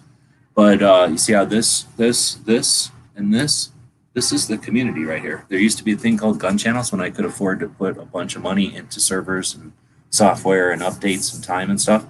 But this is what the result is. People that give a shit about what's going on in the world and not necessarily, I wish there was less interest in the garbage, but less interest in the garbage and more interested in the substance.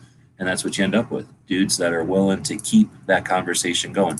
People like Barbecue, who is not out here. He doesn't show up to the show. Roll Call, who's never showed up to the show ever.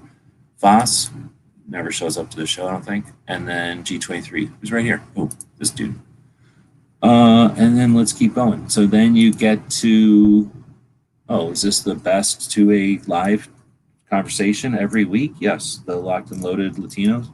Boom. So I didn't watch this episode because I was living life, but it's probably good. Every other show I've ever seen of theirs is good. So I'm probably going to watch it later because I like them. And I don't normally watch shows after they happen because I only like watching live and I only like watching it live. That one I might watch after. Let's see. Now we get to a new channel called Combat Story. And you're going to thank the United States Army and you're going to thank the Sheriff of Baghdad once you watch this one. So this one is really good. I watched all of the mic drop ones and they were good. And then I guess it decided to start feeding me more war story interview type of thing. So I found this place called Combat Story. And this guy is some sort of a helicopter pilot, and then he worked for the CIA, so you can't trust him. But he interviews people, and he does it different than mic drop. It's only like a half a mic drop because it's like an hour-long interviews, and he's only got like 25 of them. I'm up to here, so I've listened to that first one with Sheriff of Baghdad, which is a cool dude who was in Delta, and really interesting listening to that dude. He would go out by himself in Afghanistan in order to accomplish objectives and things, where normally a small team would be 6 people, 12 people. So going out on your own is definitely unique, and listening to a person who's able to talk about all that stuff is interesting as hell. Anyway, so these seem to be a really good format, and interesting to hear a different interviewer, right? Not a Navy SEAL dog handler, but instead a Apache attack helicopter pilot and CIA operative. He doesn't really talk too much about his stuff, which again is a little different than mic drop. So I'm digging it. There's a lot of stuff to learn from war stories, and his is a little bit different because mic drop focuses on the person who's they're interviewing's whole life and their story and how their military experience helped develop and focus and contribute to their life, but it's about their life. Where combat story, it's about their battles and it's about their combat experience. Very different and very interesting. A little shorter. So if you didn't like the mic drops because you can't handle listening to hardcore awesome shit for 3 hours, try the combat story. It's like a little lightweight version. It's like a Diet Mountain Dew version for you. Let's see. Next we got Jaeger. So there's 2 things from Jaeger in here. And how weird is this? I started putting Jaeger in here, and then I get a comment from him on Instagram or something, so that's pretty cool. Anyhow, I follow Jaeger on stuff. I think I mentioned something about it last week, and then he posted a video that I looked at because it's called Red Dots on CCW Pistols, Part 4, Still No. And I agree. I don't think red dots should be on CCW pistols either, and he did like a 2-minute video saying the same thing. And is it really a 1 minute and 48 second video? So it's a 1 minute 48 second video. I'm not even going to bother watching it because you get the idea. Anyway, I thought that was pretty cool. And then he also posted this one today about Get Off the X. So I figured those 2 things, since he posted kind of 2 interesting videos, I'd link them today. And then, like I say, and then I noticed a comment on somebody else's post over on Instagram. So it's weird. What do they call that? There's a word for that. Anyhow, so Get Off the X. If you haven't heard of it before, James Jaeger's tactical response, right? So James is I forget how it all went down. He was like a cop, and then he was an operator, and then he came back and was an instructor, has been an instructor since the 90s. And he started being an instructor for police and for that kind of thing, and then eventually expanded into whatever you want to call like non-military, non-police, just regular people type of training. In the late 90s, let's say, he was one of the first instructors to start doing that for regular people, as regular people started being interested in that kind of stuff and figuring out that it was available. And he also traveled, so it was conducive to creating a large list, a large collection of class attendees or alumni. So he was also pretty cutting edge on his use of technology. So even in the 90s, he had a forum, or not the 90s, but in the early 2000s at least, he had a forum. Actually, it might have been from the 90s now that I think about it. But Shay knew this guy back in the early 2000s, their IT guy. He was not playing around. Like James was already had some really forward-thinking IT going on with some useful forums back in the day. And I've talked about forums before. Forums are excellent sources of archiving and addressing information, and then allowing people to benefit from a set of instructions so that you don't have to repeat, you don't have to worry about derivative or de-evolution of information based off of that. Somebody told me, and the meaning gets lost. You get a lot of positive stuff from the forums. And of course, it creates community. It creates a place for the alumni to coordinate and to get together. And then another interesting factor of tactical response school is that James does appreciate and cater to his alumni to the extent that he has a alumni week, I think, or at least an alumni reunion once a year, or maybe it's more now. I'm technically an alumni, but I don't take them up on that. I don't have a chance to go back and do stuff with them, so I don't really consider myself an alumni like that. But the people that are active alumni, I mean, they have an active community. It's really cool. Anyway, so I guess at some point the Get Off the X forum had been taken down. James had worked on a couple of different projects, including Liber TV a couple of years back when he was one of the first people to work on crowdfunding, actually, in the early 2010s, and had a real successful crowdfunding thing in order to start a series of projects, including the Liber TV project. So anyway, so I guess at that point, the Get Off the X forum had been taken down or changed or something. And this video from yesterday, I guess, was announcing that Get Off the X is back. So I just think that's cool. And I just figured it's worth taking a moment to acknowledge that this dude who gets so many people don't know what the fuck they're talking about when they talk shit about this dude. And it's simply based off of him playing with YouTube. I mean, to talk about another aspect of Jaeger that's awesome is he plays with YouTube in such a way that it's just amazing. Like, it is cool. Like, as much as I hate the asshole millionaires on YouTube because they just are so pathetic and they are not taking advantage of the real potential of this thing, James doesn't take the advantage of it, but it's because he's intentionally screwing with it. He's playing with those fuckers. And yeah, he has fun with it. So a lot of people don't know that and can't figure that out and get caught up in it. But hell of a good dude's always been a super strong, like, solid dude, ties together big chunks of the community. You can't even know. I mean, I was kind of alluding to with Clover. Shit, it's been going on with Jaeger since back in the day before I knew him, for sure. And then stuff I know about, all this amazing stuff he's done. He's just a cool dude. He's helped me directly more than once. I've talked about it. But like I say, just behind the scenes helping other people and getting things accomplished and stuff. A lot of the big chunks of where we're at today are based off of stuff that he helped create. I'll tell you what, in 2016 at SHOT Show, when I went to every single person that you've seen on YouTube that was around back then that I could get to. I went up and I said, hey, we're going to have a thing and we're building audiences on YouTube for a reason, right?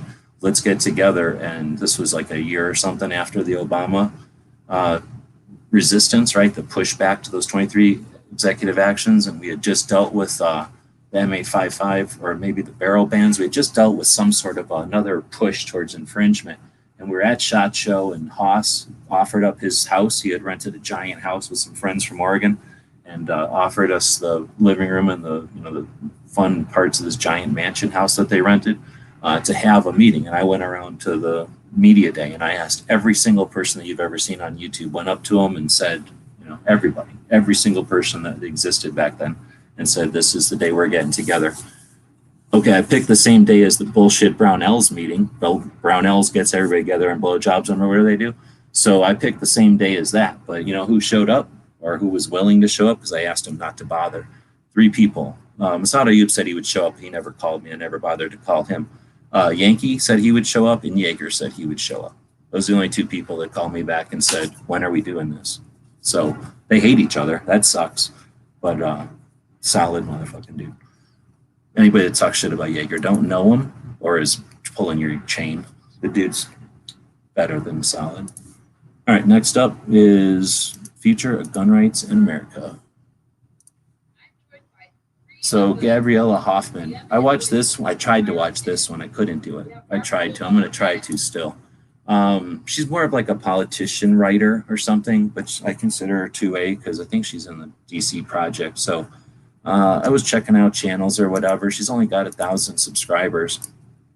I just can't sub to her channel. It's just too boring. It's all a bunch of news stuff and political stuff and fishing. I mean, I want to support her and stuff, but I don't know. Let me know if I'm crazy or not. Anyway, I'm going to try watching this. It's in 32 minutes, and it's a bunch of people that, well, this guy's from NSSF. I don't know if Clover knows this guy or not. These 2 dudes are just people that sit around watching and talking about stuff, news reporters or whatever. and I'm going to watch it. So I'm throwing it out there for everybody else. Again, this was, I never know if people are going to join in or actually have a conversation or not, so I put it out there to create some conversation. Perhaps we're getting towards the end here. Let's see. So we got DJ out there, so why don't we go with hashtag RAWKS. Nobody knows why DJ always puts this in here, but we'll see if anybody puts in the hashtag. You gotta spell it like DJ. So put it in weird, or you put it in like woods with a space or whatever. It ain't gonna work. And then see, I've got access to special tools here that Gizzard gave me, and we're gonna see if anybody actually types in hashtag rocks. Did he actually type it in? See, he didn't even type it in yet. Don't type it in like DJ does. Type it in like DJ doesn't do it. And then we'll see. See? No, see? Fudding it up. Let's check spelling. Come on. 10 hours later, you can't even spell right. And then we'll go back over here. And let's see. Then we get... No, that was it. So next we get the kids and guns. I'm not going to go through all this. Well, maybe I will. I'll go through it while we're typing in rocks over here. We'll see how many people jump into this drawing. So let's see. This is kids and guns. Basically, I was looking at... I got to kill a mosquito. I'm not going to be able to kill it.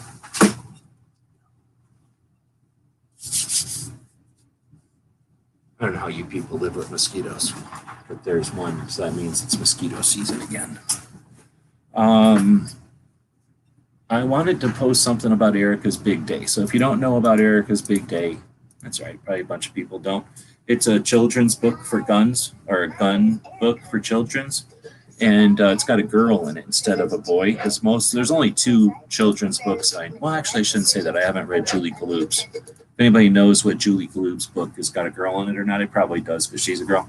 Anyway, Erica's Big Day was one of only 3, I guess, books I know of that actually has a girl in it for guns. All the rest of the time, it's sexist. And I was going to post something about it, and I guess YouTube decided they are going to tell me what's so good. So they started showing me stuff over here, and then I decided, you know what I'm going to do? This dude over here on Thursdays always does a show where he tries to tell you what to do on YouTube.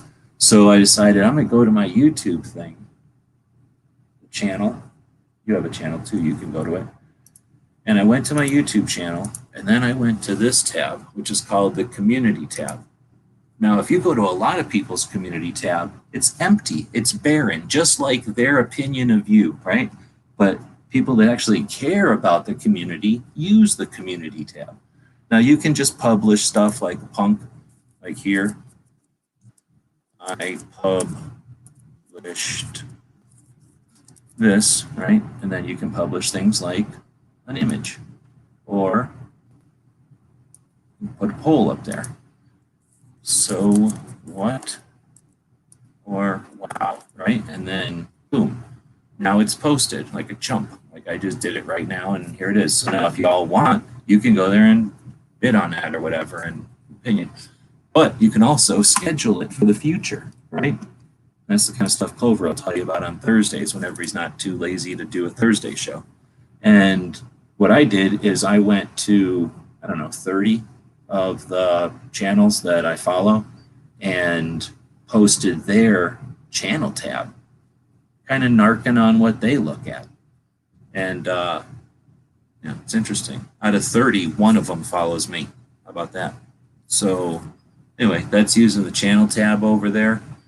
And additionally, there we go. I also, the reason I came in here is because whenever I seen that, whenever I went to Erica's Big Day and then YouTube started showing me what's so good over here, I decided to take those suggestions. I'm pointing at the right side of the screen over here. See on the right side? I took those suggestions and I crammed them way up into my community tab. So now on May 27th, this stupid video will pop up. On May 20th, that stupid video will pop up. May 13th, that stupid video. May 6th, Julie Galoub's book will pop up, right? So we already seen one pop up with Erica's Big Day. Now we'll go look at Julie Galoub's book. We'll see if it's so good about it. Does she show you the inside? Oh, it's one of those like teasers. She's not going to show you the actual inside of her book. Is she serious? Come on, how fast are you going to look at this book? Oh yeah, she's got chains and stuff in there, so or chainsaws and stuff. She's not even looking at people. So it looks like Erica's Big Day is one of only 2 woke, non-sexist gun books for kids. All right, we're gonna finally go over and do hashtag rocks. Looks like we got 4 entries. Look at freaking DJ didn't even put in his own thing. And this time, oh, Defense Dad wins. I don't think he's won yet tonight. So congratulations. You won. DJ didn't even win. So DJ owes you something. I don't know what he owes you, but he owes you something because he didn't even put in his own hashtag. So he's putting that hashtag in there and he DJ'd us. So now we officially been DJ'd on a contest. Let's see. Oh, there's barbecue did show up. Okay. So at this point, that's the end of it. So there's a bunch of stuff at the end, which is basically just links to a bunch of kids stuff, which is just links that YouTube suggested I look at. Otherwise, there's a bunch of YouTube stuff you can check out. There's a bunch of interesting stuff that happened this week. Here's the deal. There's also a bunch of garbage that happened this week. A bunch of fear, a bunch of crying in the corner and wetting their pants, and a bunch of rehashing the exact, and I don't even mean similar, but like the exact same game plan as they've done years ago. Not just like last year, but like multiple times over the years. People that have been here longer than you are either on a journey or they're sitting in one place. If they're sitting in one place and they've been here longer than you, that means, unless you see a lot of people standing around them that have been there as long, that means that they're watching people go by. And unless they're watching people go by and they're poor, then they're making money watching people go by. So if there's people out there that are paying attention to stuff that isn't in this show, I encourage you to question their reasons for what they do. And then there's people like this guy who sacrifices his show, or his channel, so that he can bring people together. And before he even knew, he was doing it in real time so that the people he was bringing together were literally there.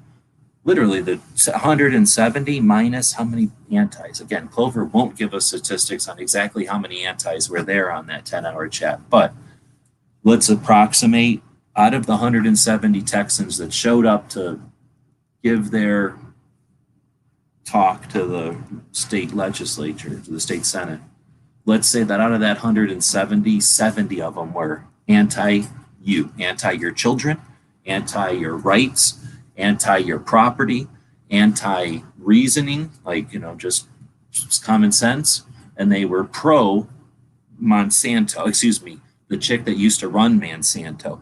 They were pro 14th richest dude on the planet's money. Whatever the 14th richest person on this planet says, 70 of those people are going to do it without question. They are going to do whatever the 14th richest person demands.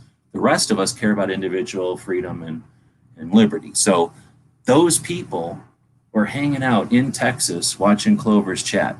And the rest of the people on YouTube are figuring out manipulative ways to suck money off of you out of the community. And they probably aren't going to mention the DC project. Chicks that use their own time and money to go to DC to change the face of gun ownership, to change the marginalization of what a gun owner is, that has been accomplished through media, through Hollywood, and through politicians over decades. And just a couple of chicks led by an old cop, I shouldn't say, that's a shitty way to say it, a 23-year-old retired police officer who retired and somehow retired at 25 years old, I guess, and then decided to become a competition shooter and then said, that's not enough. Why don't we just change the face of firearms ownership in this country to the politicians who have been marginalizing the firearms owners? And then they accomplished that. But not alone. At the same time, the girl and a gun thing is in their 9th year, and that's happening this weekend. So anybody who is not Clover and is not focusing on all those chicks is fake and is wasting everybody's time. But I'm not here to tell you what to think. Now let's go backwards and see what people are saying in the live chat. This guy is at least the people who are actually, I gotta go the other way. You try to go backwards, you're fighting the flow. It's sort of like trying to row backwards in Canada, row backwards up a river in Canada. Can't do it. Too much maple syrup. All right, we'll start out with Bob talking to Woods. They're probably talking about bacon. Got Makojo out there. We had a giveaway earlier for hashtag moonfood. We'll see if anybody has used the hashtag moonfood. Oh, none. So there you go. Nobody did. Let's see. Then we got my childhood dog died. She lived to be 19 years old. That is sad, but yeah, that's an amazing. I didn't think dogs could get that old. That's pretty cool. Hopefully she enjoyed everything. Little dogs, I bet you, can enjoy that a lot more than the bigger dogs when they start to fail. Thanks for people giving me some feedback over there. Looks like we got some feedback we were trying to figure out.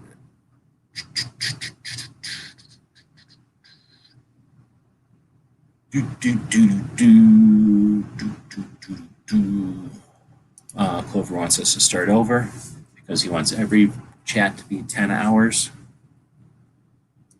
Wood says that Cook's Charlie's 100th episode was awesomeness. So I don't know if he's saying that because of the Washington part, or because of the Corvette part, or because of the Alan Gottlieb part, too many Allens, or if it was because of the 7th Corvette. I don't even have one Corvette. Let's see. Did they pass? So they passed the Senate on yesterday was listening to 170 testimonials from citizens, and after listening to them, I think one of the members of the committee changed their mind. Clover can bring this up later or not in the comments if he's still out there. He might be asleep by now. It's pretty late for a FUD. But I think it did get passed from committee to the rest of the Senate. 5-2. I think that there was supposed to be a 5-3, or it was supposed to be 5-1, and it changed to 5-2. But regardless, it wasn't enough to affect anything. So it did get passed out of committee. But I think there was some comment at the end by one of the members of the committee that they did change their mind or something based off of the conversations. But it was 10 hours in, and I might not be 100% after 10 hours. Let's see. And then Clover says it got passed out of committee and we'll go to the Senate floor next week. So now we know it was next week.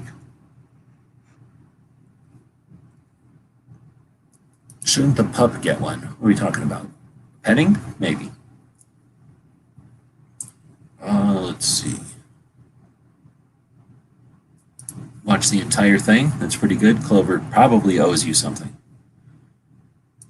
Let's see. If we weed out the obvious talking points based on bust-in moms demand something women was more like 70%.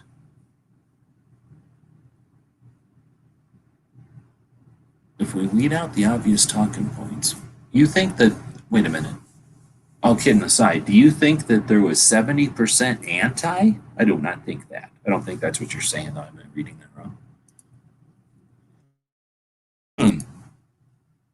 I think we need to give more respect to the other side and understand that with respect, you can also acknowledge that their strategies and their tactics haven't changed. And if you can't acknowledge that their strategies and tactics haven't changed, and that's a massive advantage to us, it's not just tactically poor strategy to be mean to a lady. It's just fucking rude. So don't do that around me. Even the chick that worked for Monsanto is a lady and deserves respect. To the extent that she worked for fucking Monsanto and she hates our rights and your children's rights and country and individual liberty and all the rest. She's still just an asshole. She's not necessarily evil. Bloomberg might be. I don't know about that. So yeah, the 81% thing, I didn't have any time, but nobody bought anything. Well, G23 bought stuff today. G23 might get a new patch, but I didn't have time to sew nothing today and nobody really bought anything. Let's see. Went by really fast. Yeah, that's what happened to me. As I was minding my business, I have lots of stuff to do here. I'm not just living a life of leisure on retirement or something. I got all kinds of stuff to do. And then Clover's like, you know what I'm going to do? I'm going to broadcast Texas freedom. And guess what? Texas freedom is pretty freaking awesome. So, yeah, I ended up sitting there watching the whole damn thing. Luckily, I had a bunch of walnuts and pecans, and then a bunch of dark chocolate over here. So Mr. Knives doesn't show up to this channel, but or this show, but had a bunch of chocolate. I downloaded the raw from the Senate website to break it up by finding hard to website to break it up, but finding it hard to narrow it down past 45 people. Yeah, so Clover's doing a lot of work over there in addition to running a live conversation for 10 hours. But man, you created a cool resource there. And it's even better to know that you helped out the people that were there at the time. I mean, that's fucking neat, dude. And what is cool about that is, you know, Clover's cool. I like him or whatever. And he did a neat thing. But here's the real deal. When you do something like that on the internet in front of the world, that means that someone else knows that can be done. And they're never going to give credit to Clover because that's not the nature of this kind of thing. But now that it knows that it can be done, it could potentially change the playing field. It could change the game going forward. I'm not saying Clover did change the future and change the way that all politics happens. Potentially, he changed the future and the way all politics happens. Just because he decided to do something yesterday instead of sitting around like a chump not doing shit or being worried about his channel. Oh, I can't do a 10-hour video. That would hurt my statistics and I wouldn't get my CPM. All right, so he downloaded it and he's got something. He's working on a project over there. Dead Horse out there, another solid individual. Let's see, how many people? This dude's never let me come to his house. I'm just saying. He's all right, but I've never been to his house. This dude, never been to his house.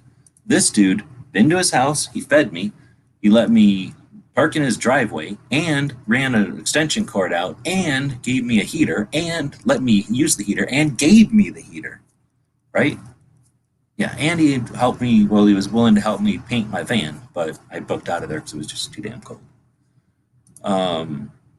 Good dude, solid dude.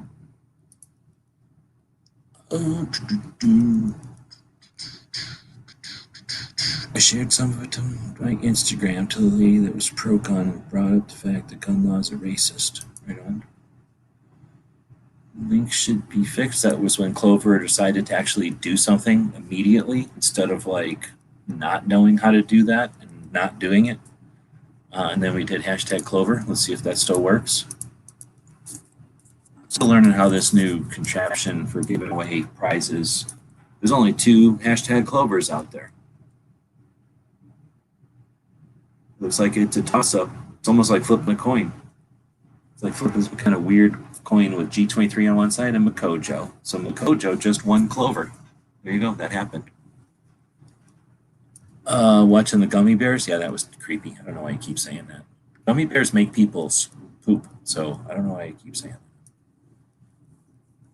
Just got off the phone with the guy who testified. Here's the thing. 170 people testified, and since Clover's sexist, he had to only talk to the dude. We don't know. That could be like 90 different people. We don't know who he's talking about. But I challenged Clover quite a few times yesterday that if he is an actual Texan, that he will bring some of these people on and chat with them. The same way that he did when he talked to the dude who took care of business when that asshole was a murderer at a church. And that dude was like, put on my shoes. What do I need to do that for? And then grabbed an AR and dispatched the son of a bitch. So when Clover talked to that guy, it was pretty good. I'm guessing it'll be something like that with, I don't know, everybody that talked yesterday. So look forward to that series, I'm guessing. I mean, if he's a real Texan. That's East Texas. For We Are Hardcore, we fired the first shot of the Texas Revolutionary War and the last one too, after an entire garrison of Mexicans set out for the entire war until end. I don't know. I've only ever gotten it, because here's the deal with Texas. Let's go over here and figure out. So the whole world knows. A lot of people have heard of Texas, but very few people have ever seen Texas on a map.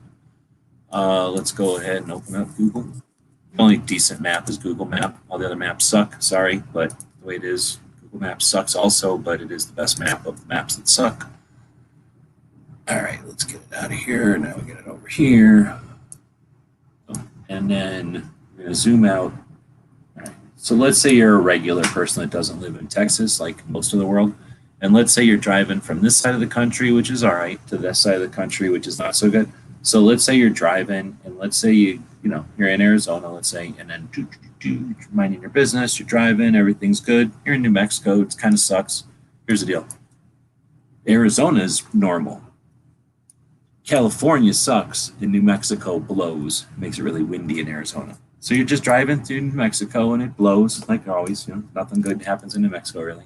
Some things are interesting happen up here. Anyway, you're driving through Las Cruces, and then you're like, oh, I'm in El Paso. Oh, I'm in one of the most dangerous cities in the country? No. Most dangerous cities in the world is right on the other side of the border there. You're just adjacent to it. All right, no problem. So then you're just going to drive along that danger zone for like an hour. Driving along dangerous part of Texas or whatever. Then you cut across. This has got to be one of the most boring places on the planet. Another boring place on the planet is in New Mexico up here, where there's nothing and it's flat and it's straight and it's boring and shitty. But down here, I don't even know why they built this part of Texas. It seems like a complete waste of time to me, but it exists, right? So you go through all this, and it's horrible. There ain't nothing you can do about it. It's just shitty, and you drive through it. Somewhere in here, they started putting up a bunch of fans because, I don't know, they were bored. So there's a whole bunch of fans, and then you're like, seriously? Because they just never stopped making fans. So most of this side of Texas is powered by fans. And then you get to San Antonio, and you're like, all right, I'm done. Like, finally, I'm out of the horribleness of boring Texas, and I'm in San Antonio. And San Antonio is pretty awesome. So you're like, whatever, you can't live there. Somebody's going to live there. So then you keep moving. And then it's like, holy crap, and you're driving. And at this point, everything from San Antonio to the rest of this part of the country is suburbs.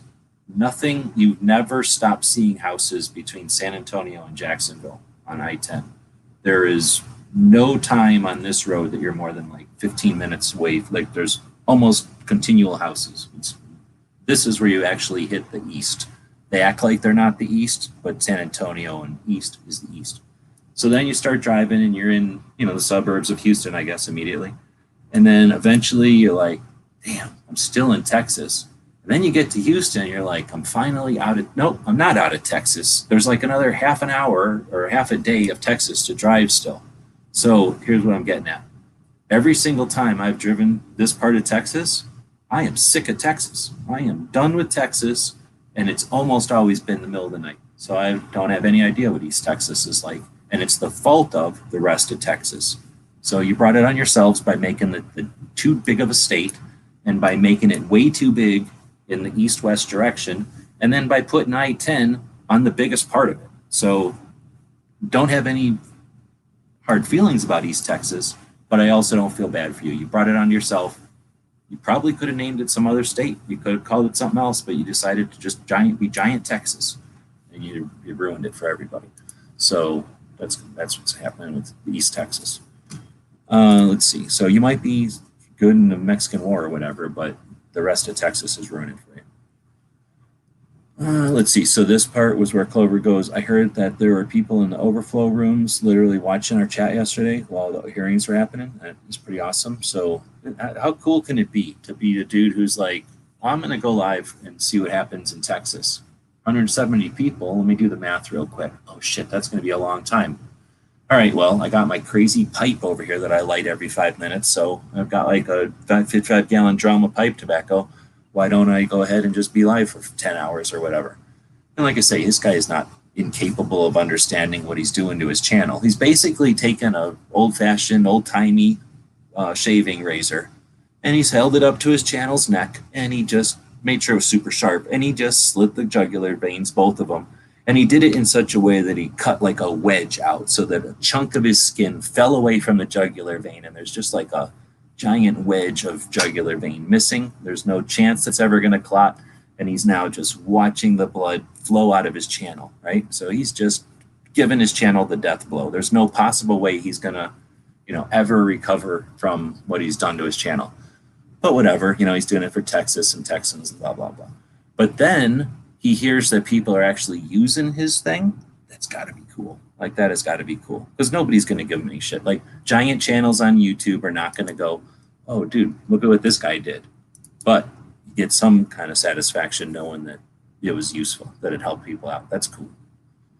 This dude could probably do that. I bet you this dude's probably done that. He just doesn't know it. Let's see. We've had, oh yeah, then that's when he's talking about calling on to war. You probably have to be nice to that guy because you're in Texas or whatever, but I don't. I've stood next to that dude. He's just a regular dude. And I see him talk an awful lot of shit about blah, blah, blah, but he wasn't there. What's her face was? Rachel Malone was there. She did an amazing, I keep forgetting the word.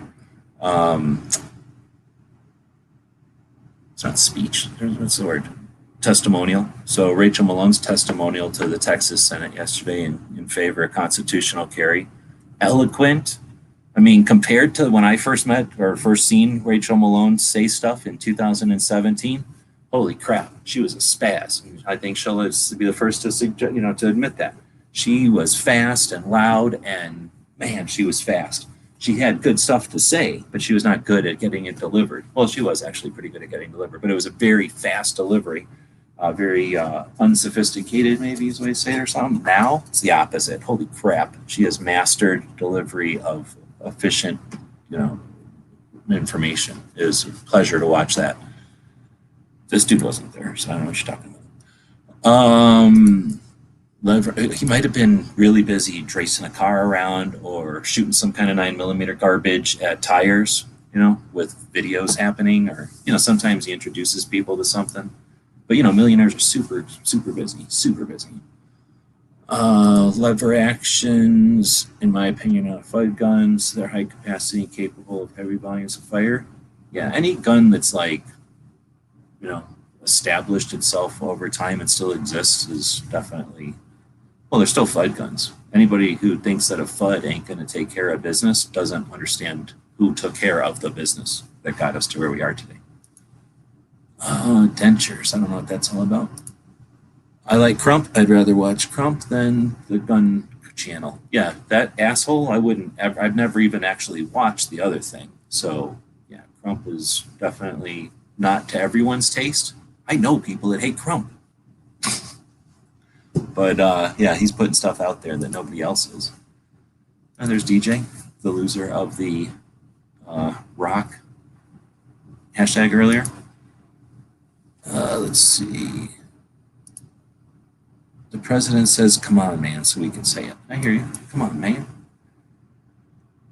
Have you ever reviewed Elastin Ballistics? You mean Clover? I don't review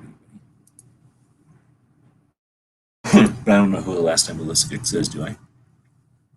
My favorite is Something Adventures. I'm not reviewing these channels. These are channels that I follow a lot of channels. These are channels that I follow and posted something worth mentioning this week. So I'm not necessarily reviewing them. I might have talked a bunch of shit about them, but it wasn't in an attempt to review them as much as an attempt to talk about whatever it is they were talking about. Let's see. Then we got barbecue. Let's see. Then we have.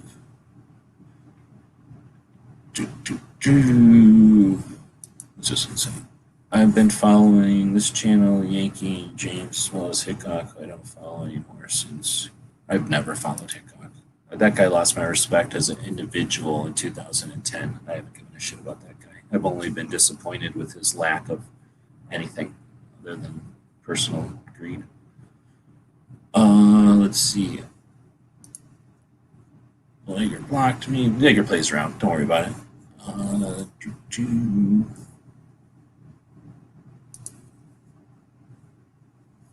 See, I don't like his cockiness, but you give it to the guy who knows what he's talking about, and he spent his life developing classes that give results. Yeah, and that's the thing. He's not trying to be anybody's best friend or nothing, and I don't have to agree with anything anybody says, but yeah, I agree with you.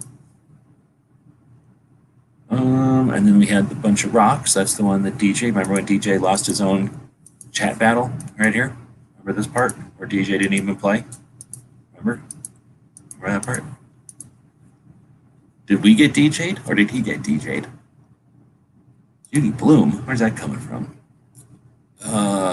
Julie Galoob. Oh, we're talking about Julie Galoob. Although I think I did read Julie Bloom books.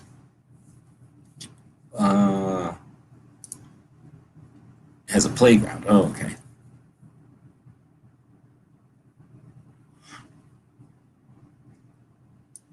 That's when barbecue showed up because we were talking about fudge.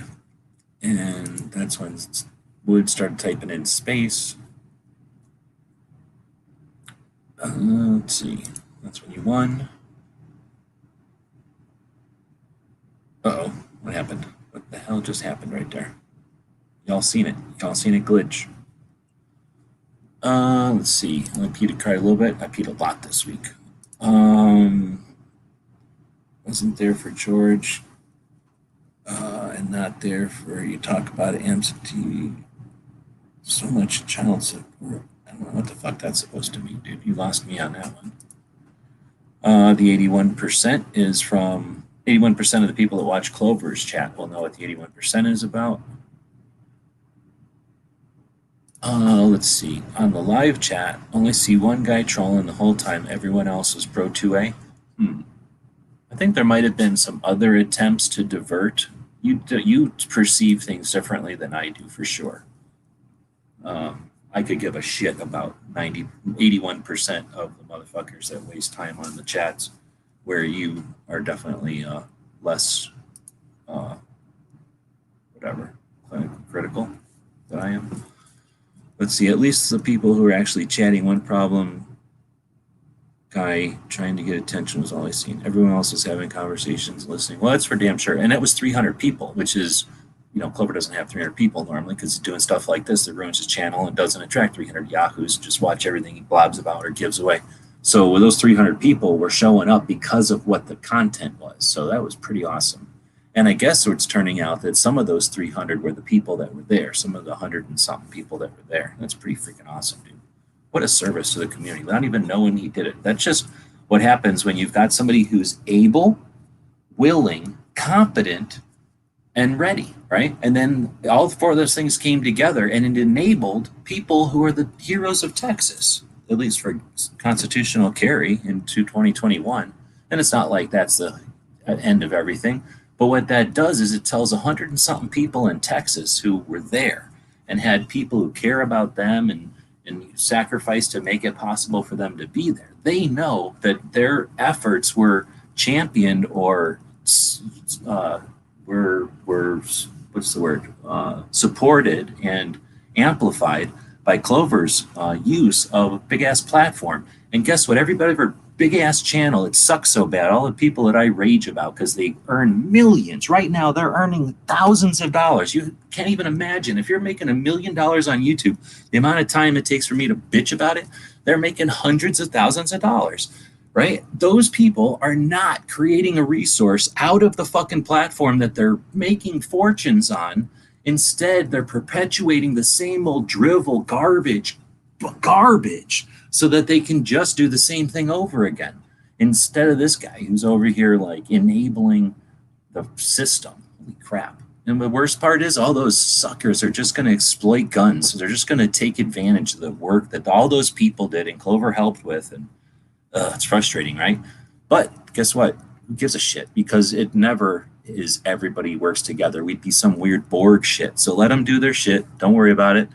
Be glad that you know Clover and that you know people like Clover out there. You can throw $10 at Clover. Imagine if like 1,000 people threw $10 at Clover. He'd have $10,000, and then he could go to his wife and go, "I just got $7,000 off the internet," and then he could take her to dinner or whatever. And how cool would it be to let Clover take his wife out to dinner like that? I don't know who you got in an argument with. Might have been this guy. Nancy Drew books, Hardy Boy books.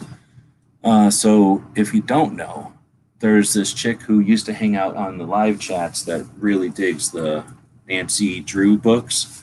I never liked Hardy Boy stuff, but there's all kinds of Nancy Drew and versions of Nancy Drew, I guess, that, you know, are kind of interesting if you like mysteries and stuff. I guess they're for kids, but a lot of them are for like, they're like the version, it's kind of like watching what are those shows called nowadays? Those Superman shows and stuff, Smallville. It's kind of like Smallville back in the olden days. I don't know what S.E. Hinton is. He's DJ'd us with something. This nerd is going to like all the words, so he'll like any books probably. Let's see. One vote changed. Oh, okay, we're finally getting to there. Where are we at? Oh, we're only about 20 minutes behind on the chat right now. But it didn't matter, exactly. Another 10-hour next week? What do you think? No, don't.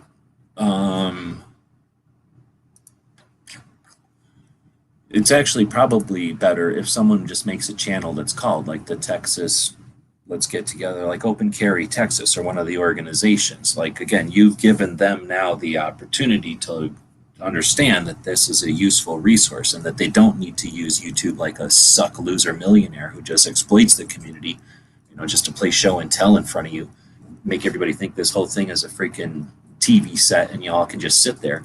But instead, you've given them the ability to understand that they can use their channels in more constructive and useful ways. So I don't think you have to do it anymore, or unless you want to. But you gave them the knowledge, right? Teach somebody to fish. A bunch of other assholes are just fishing in front of people. Don't even give people fish. They definitely don't teach them how to fish. All they do is make them buy stupid ass T-shirts that have a fish on them. Clover's out there teaching them to fish, teaching them how to build a boat to go fishing in. Let's see. No, if you look at the women that had red pens and said the same thing, they were about 70% for and 30% against. If you take it based on actual testimony, it was close to 50-50. We're definitely mixing things up. He refuses to come in here and explain himself, so let's just try to break this down. First, he says no, which is argumentative, right? It's a horrible way to start a sentence. If you look at the women, which is sexist, look how he says, if you look at the women. They're not objects, man. Come on. If you look at the women who had red pins and said the same thing, then they were about 70 for and 30 against. Makes no sense. Are you saying that the chicks that Bloomberg paid to be there were 70% for constitutional carry in Texas?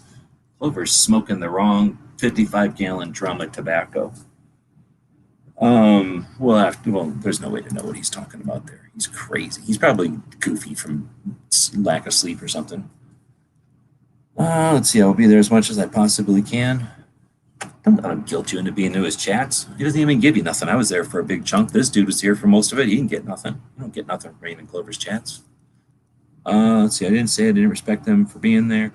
I do just the buttons are hack. My grandmother was one of them. Yellow dog. Yeah, I hear you. Don't get offended in a live chat. Otherwise, you're a chump. So, when you're saying stuff, you just got to say stuff to the internet. Sounds like your grandma was cool. I don't know what a yellow dog Democrat is. What is this? Some kind of coffee and bacon? Or is that a chocolate thing with bacon? Here's the deal. If you're going to go around putting chocolate on bacon, I'm not going to stop you. Let's see. I stop in from time to time and watch. Okay. Then we got people saying hello. Here, you can just get a room. Dead is the best. He is one of the best dudes out there, definitely. And a hell of a dude. So back in the day when gun channels existed, we built the thing because YouTube sucked. YouTube had started out being a place for kicked in the balls videos and kittens and stupid shit.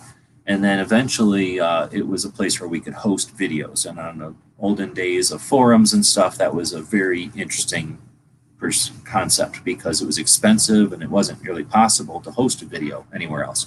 So we could host these things called videos on the internet. And since everyone was starting to get broadband, that was kind of cool. So as that developed, obviously tech and interest and number of people all started to increase, in this idea of posting videos on the internet. So what happened is YouTube changed from just a place to put those videos and archive them, and instead kind of became a community. And there was sort of an interaction between the people creating and the people watching, and there was this whole dynamic happening. And somewhere in there, it got bad, right? It was nice, and then it was basically YouTube tried to manhandle it. They came along and they touched it a lot of times, and they would take their gloves off and touch it with their hands and then lick their hand and then touch it again, and it was gross. So eventually the community said, it's kind of getting weird. And then YouTube would to just screw with us. They would make it so it was more and more difficult to communicate. They thought it was cool. They thought it was funny, like we were a bunch of bugs in an experiment or something. Well, what happened is Facebook sucks so hard that they were desperate to, work people to use their shitty platform. So they started to do things to the water, and they, held people's kids, or I don't know what they did to get people to start using Facebook. But horrible things happened, and people started to use Facebook, and YouTube got jealous. And this was like 2011, and YouTube was so jealous it would cry every night about how Facebook was mean to it or whatever. And then they decided to make whatever the fuck it was called, YouTube. What was it called? YouTube.io. I don't know what it was called. Some version of Facebook on YouTube, and it sucked.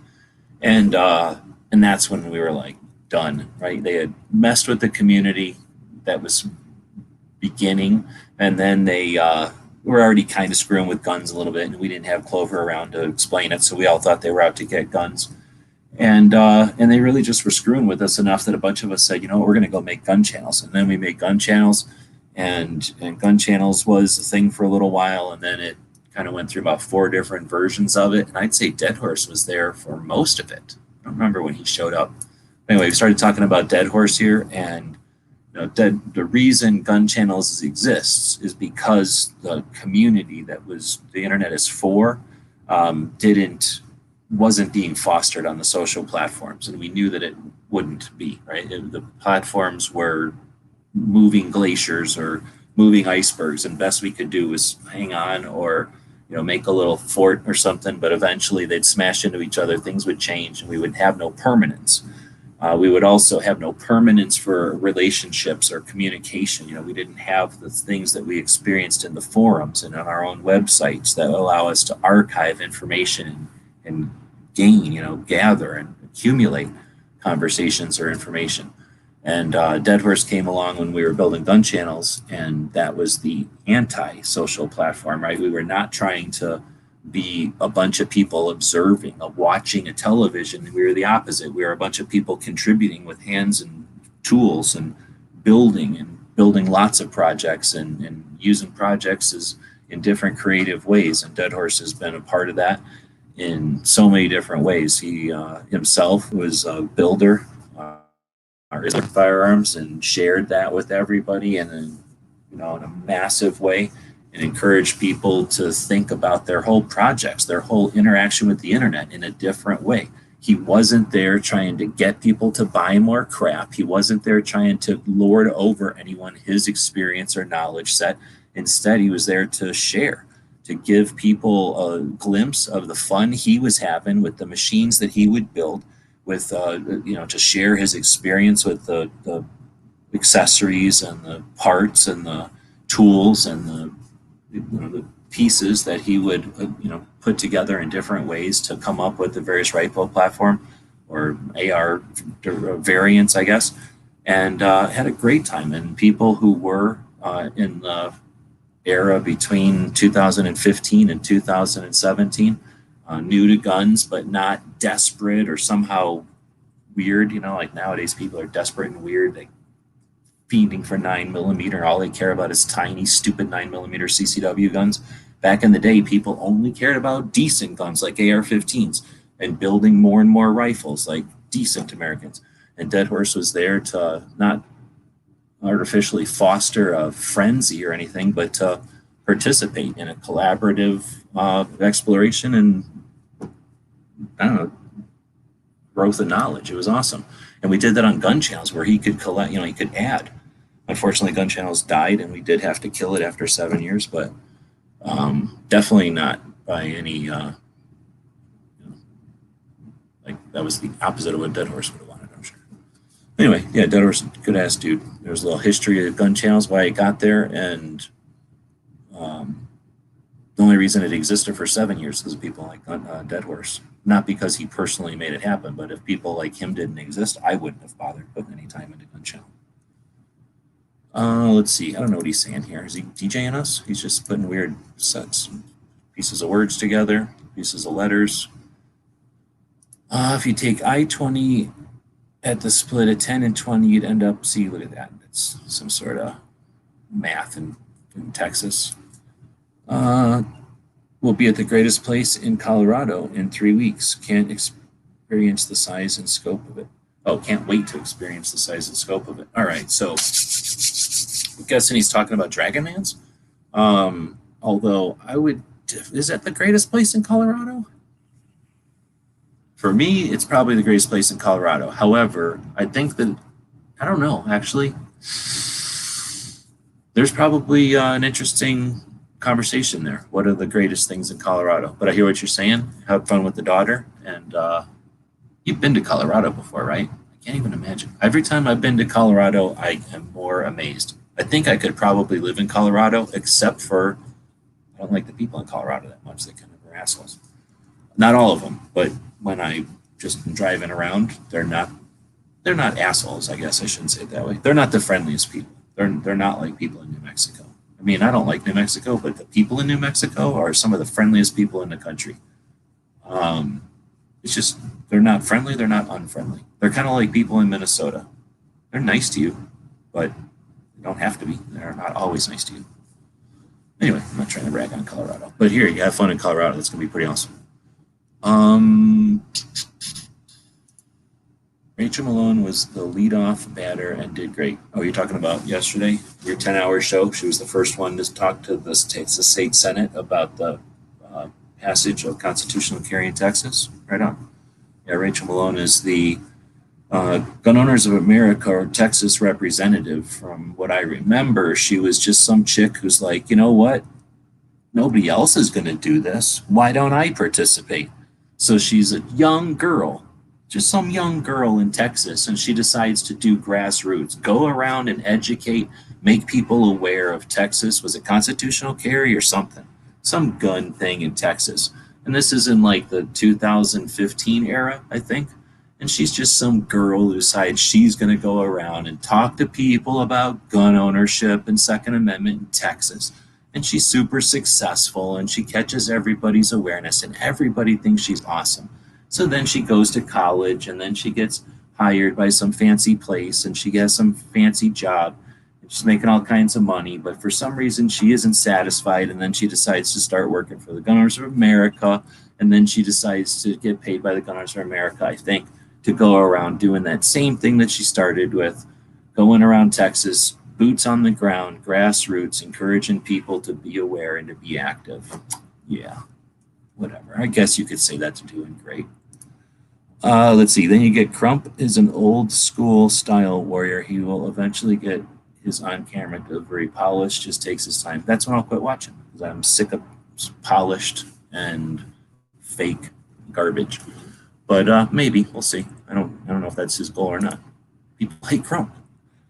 I give Crump a ton of respect for doing what he does. I don't know if you guys have noticed, but his speech impediment has gotten much better. He has never let that hold him back. Balls of steel. I don't even know. I was on one chat with Jaeger one time. Oh, seen him months later. Think it was NRAM, and he recognized me. Stopped, shook hands, chatted a bit. It was impressive, and he remembered. That's because he doesn't drink, and he's like not a drug addict, and he's got like what do you call it, like a brain of steel, like a mental machine. Like he's a smart ass dude. Very intentional too. I don't think. I mean, he has a good time and allows life to happen. He lives in the present, but strategic and capable, like a super, it's a cool dude to hang out with, for damn sure. Yeah, I'm not surprised at all that he'd remember you. Well, you're also, Clover Tag. So. I like the guy that trolled them by saying he pulled his friends and oh yeah, so you're talking about the dude who gets up, somewhere like, I don't know, I'm going to say about 8 hours in to the 10-hour event. This dude gets up, and obviously now we know because of Clover that everybody had basically owned, right? Not in the sense of like ownership, but in the sense of POWND. We fucking owned 81% by about halfway through that thing. And then by 3/4 of the way, which is what I'm guessing when the guy you're talking about came up, we were slapping them around with it. So it's one thing to take their little saying that they thought was going to be such a cool thing and like neutralize it by spraying some, wolf urine on it or whatever we did. But then it's another thing completely to make a little foam version of it and then stick that in an obscenely giant version on our finger and walk around poking it around in the air like it's a massive joke, which is basically what we did. So yeah, I thought that part was amazing. That was definitely the whipped cream on the top.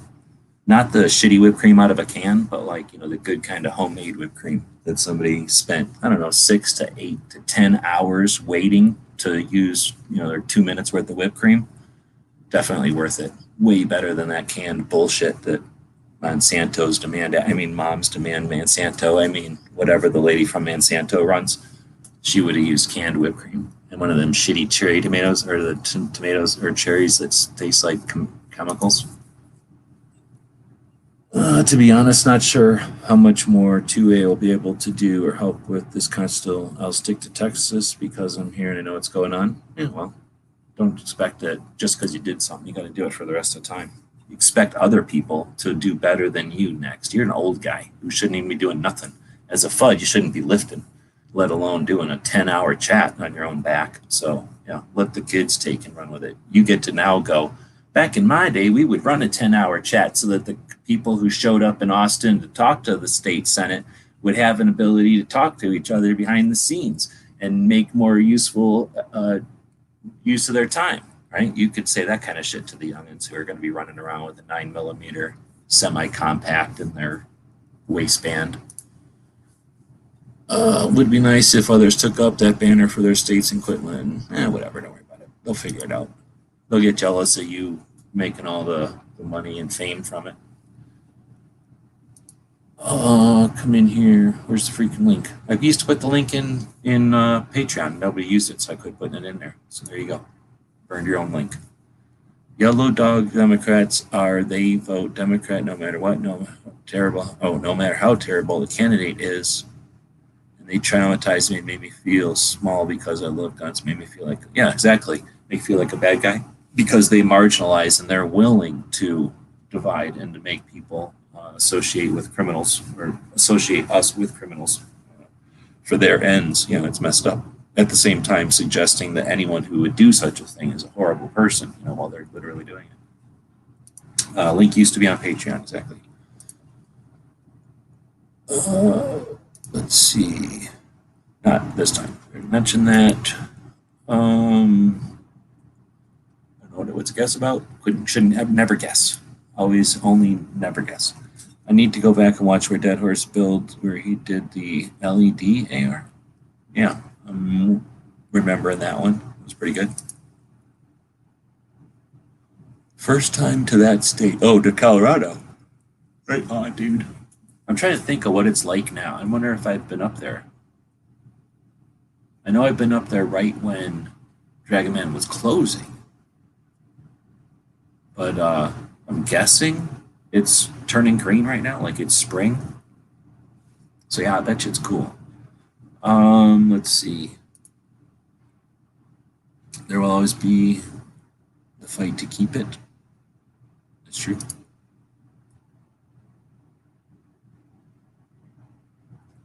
All right. Well, I'll be on it a bunch of times, and I think I'm caught up. So thanks, everybody, for showing up for the weekly wrap-up. Remember, YouTube is shitty. It's just a tool, and the people that are using it are considering you a tool. Like, they consider you like nothing. You're just the thing that creates the money for them. And the frivolous garbage that they're wasting their time on is an indication of how much lack of interest they have in what's going on. But some amazing shit happened this week. I didn't post it enough in here, but let's go back to a girl and a gun, right? If you spell it right, or even if you don't, it'll figure it out here. And this is a bunch of chicks that decided that instead of just hanging out at the range while their dudes were shooting, they would do a little shooting themselves, right? 9 years later, well, I don't know, it's way more than that now. A bunch of years later, here they are. They're doing their national conference 9 years later. 400 chicks are showing up in Colorado, where Pink is taking his daughter to hang out. But they're in Colorado for 7 days. 400 women are in Colorado this week. Living, loving, shooting. Let's see what the hell's going on. Make sure this isn't super important. Oktober. Let's see. So live, love, shoot. None of y'all are doing that, right? So they're out there. Let's just give a overall competitive shooting sports, personal safety strategies, right? These are chicks talking to each other. We can't do that to them. We can mansplain it, but they never listen, right? Second Amendment rights, that's the third thing in the list. It's not some bullshit pandering at the bottom. It's the third thing in the list. How do I know it's even in that it's like it's important to them? They could just be putting this on here because they don't give a shit. Because Biden, a guy who's got the border issues that he created, a guy who's got the stupid disease that issues he's created, right? A guy who's got the economy, who keeps throwing fucking away money that doesn't even exist. This guy who runs around in 94 creating half of the systemic racism that exists with his crime bills and his bullshit, he acts like he created the assault weapons ban. He's standing there watching everybody else do the assault weapons ban, but he certainly wants to take credit for it. That SOB wants to, that mentality, the man himself is fine, he's our president, but the mentality that what's the word for his whatever group there needs Second Amendment stuff. They think that it's their big thing. What could they do? Nothing. 6 executive actions, not even orders. All they could do is half of an order, I guess. They couldn't even do nothing. They could do 6 weak panders to the people that would complain if they didn't do something. And that's how we know that they're actually caring about Second Amendment rights. They put their money, the girl in a gun, the 400 ladies that are there, not just pay attention to Second Amendment rights, they passionately support Second Amendment rights to this point that the president, who needs for all those reasons to use guns and gun owners as a whooping, how's it called? You know what I'm talking about, to wail on us, he's not able to. And it's because these 400 chicks go to something like this for the last 9 years and then go home quietly without people like Clover spending 10 hours focusing on them, right? This is what happened this week. That's the main thing that happened this week. Last week, the DC project was in DC, changing the face of firearms ownership to our representatives, the people that are going to be the ones that Biden goes to his political strategists or whoever, Biden or whoever goes, hey, what do you think? Can we wail on gun owners? Can we marginalize them? Have we marginalized them again? How much mileage are we going to get off of gun owners and what we do to them? And they're going to have to go, well, I don't think you should use that one, Joe. I think that the face of gun ownership has changed dramatically. I think that most gun owners are probably female, of color, young, and are buying guns crazily rate. So I don't think you're going to win any political gain there, guy, and you're going to be going against their wishes. So, boom. If there's people out there that ain't paying attention to that, they don't care about Second Amendment, and they don't care about you because they're caring about whatever it is that they're making their money with, especially if they're doing the same old shit. Do a Second Amendment audit. Just go to their channel, click on their videos, right? It's super easy. Go to your channel, go to videos, and unless they're cowards and remove their old videos, just look at them. Go backwards and see how much of their shit is repeats. Every little cycle, every little so often. And maybe when you figure it out, you go, oh, I'm not going to watch that channel anymore. And then you realize you're part of the cycle because it's a revolving door. When you've got 1 million subscribers, that's not 1 million people watching you every day. That's 250,000 people that you'll never see again, and another 250,000 people that you'll never see again, and another 250,000 people that you'll never see again. And you're now dealing with the 250,000 people that are suckers that are funding you. And you're in the third cycle of 250,000 people. And when those people get figured out and leave, guess what's coming? Another 250,000 people, suckers, and they're gonna be doing the same thing. So go, it's easy, go check. Look and let's see, here's Crump right here. Is he doing the same thing year after year? Same old cycle, same old thumbnails, year after year after year? I know he's only 4 years old. It's a tiny baby channel. You get what I'm saying? If people you're watching, you're paying your time. You only got so much time on this rock, right? You're paying time, yet that time to people that suck. And I'm only saying it because I watched a bunch of this shit happen this week. People that aren't paying attention to nothing valid and nothing useful. And then they're bitching, they're gonna sit around bitching that everything's horrible and everything's bad. And that, if you just bought their stupid ass t-shirt or their garbage, that somehow we'd be better off. But it ain't like that, man. It ain't like that at all. People like Clover are changing the freaking world. There's a whole bunch of people that showed up in Texas, used the tech. We still got ways that we're innovating and doing stuff. So don't get discouraged. Don't let other people get discouraged. And yeah, we got a lot of work ahead of us. So roll up your sleeves. G23 is tomorrow. And then probably barbecue does some kind of meat chat or something, I think. And then, you know it, Locked and Loaded Latinos on Sunday. I guess there's also Gizzard. He's too busy working me right now, but he'll be up on Sunday. What else am I missing? And then Clover does stuff on Monday.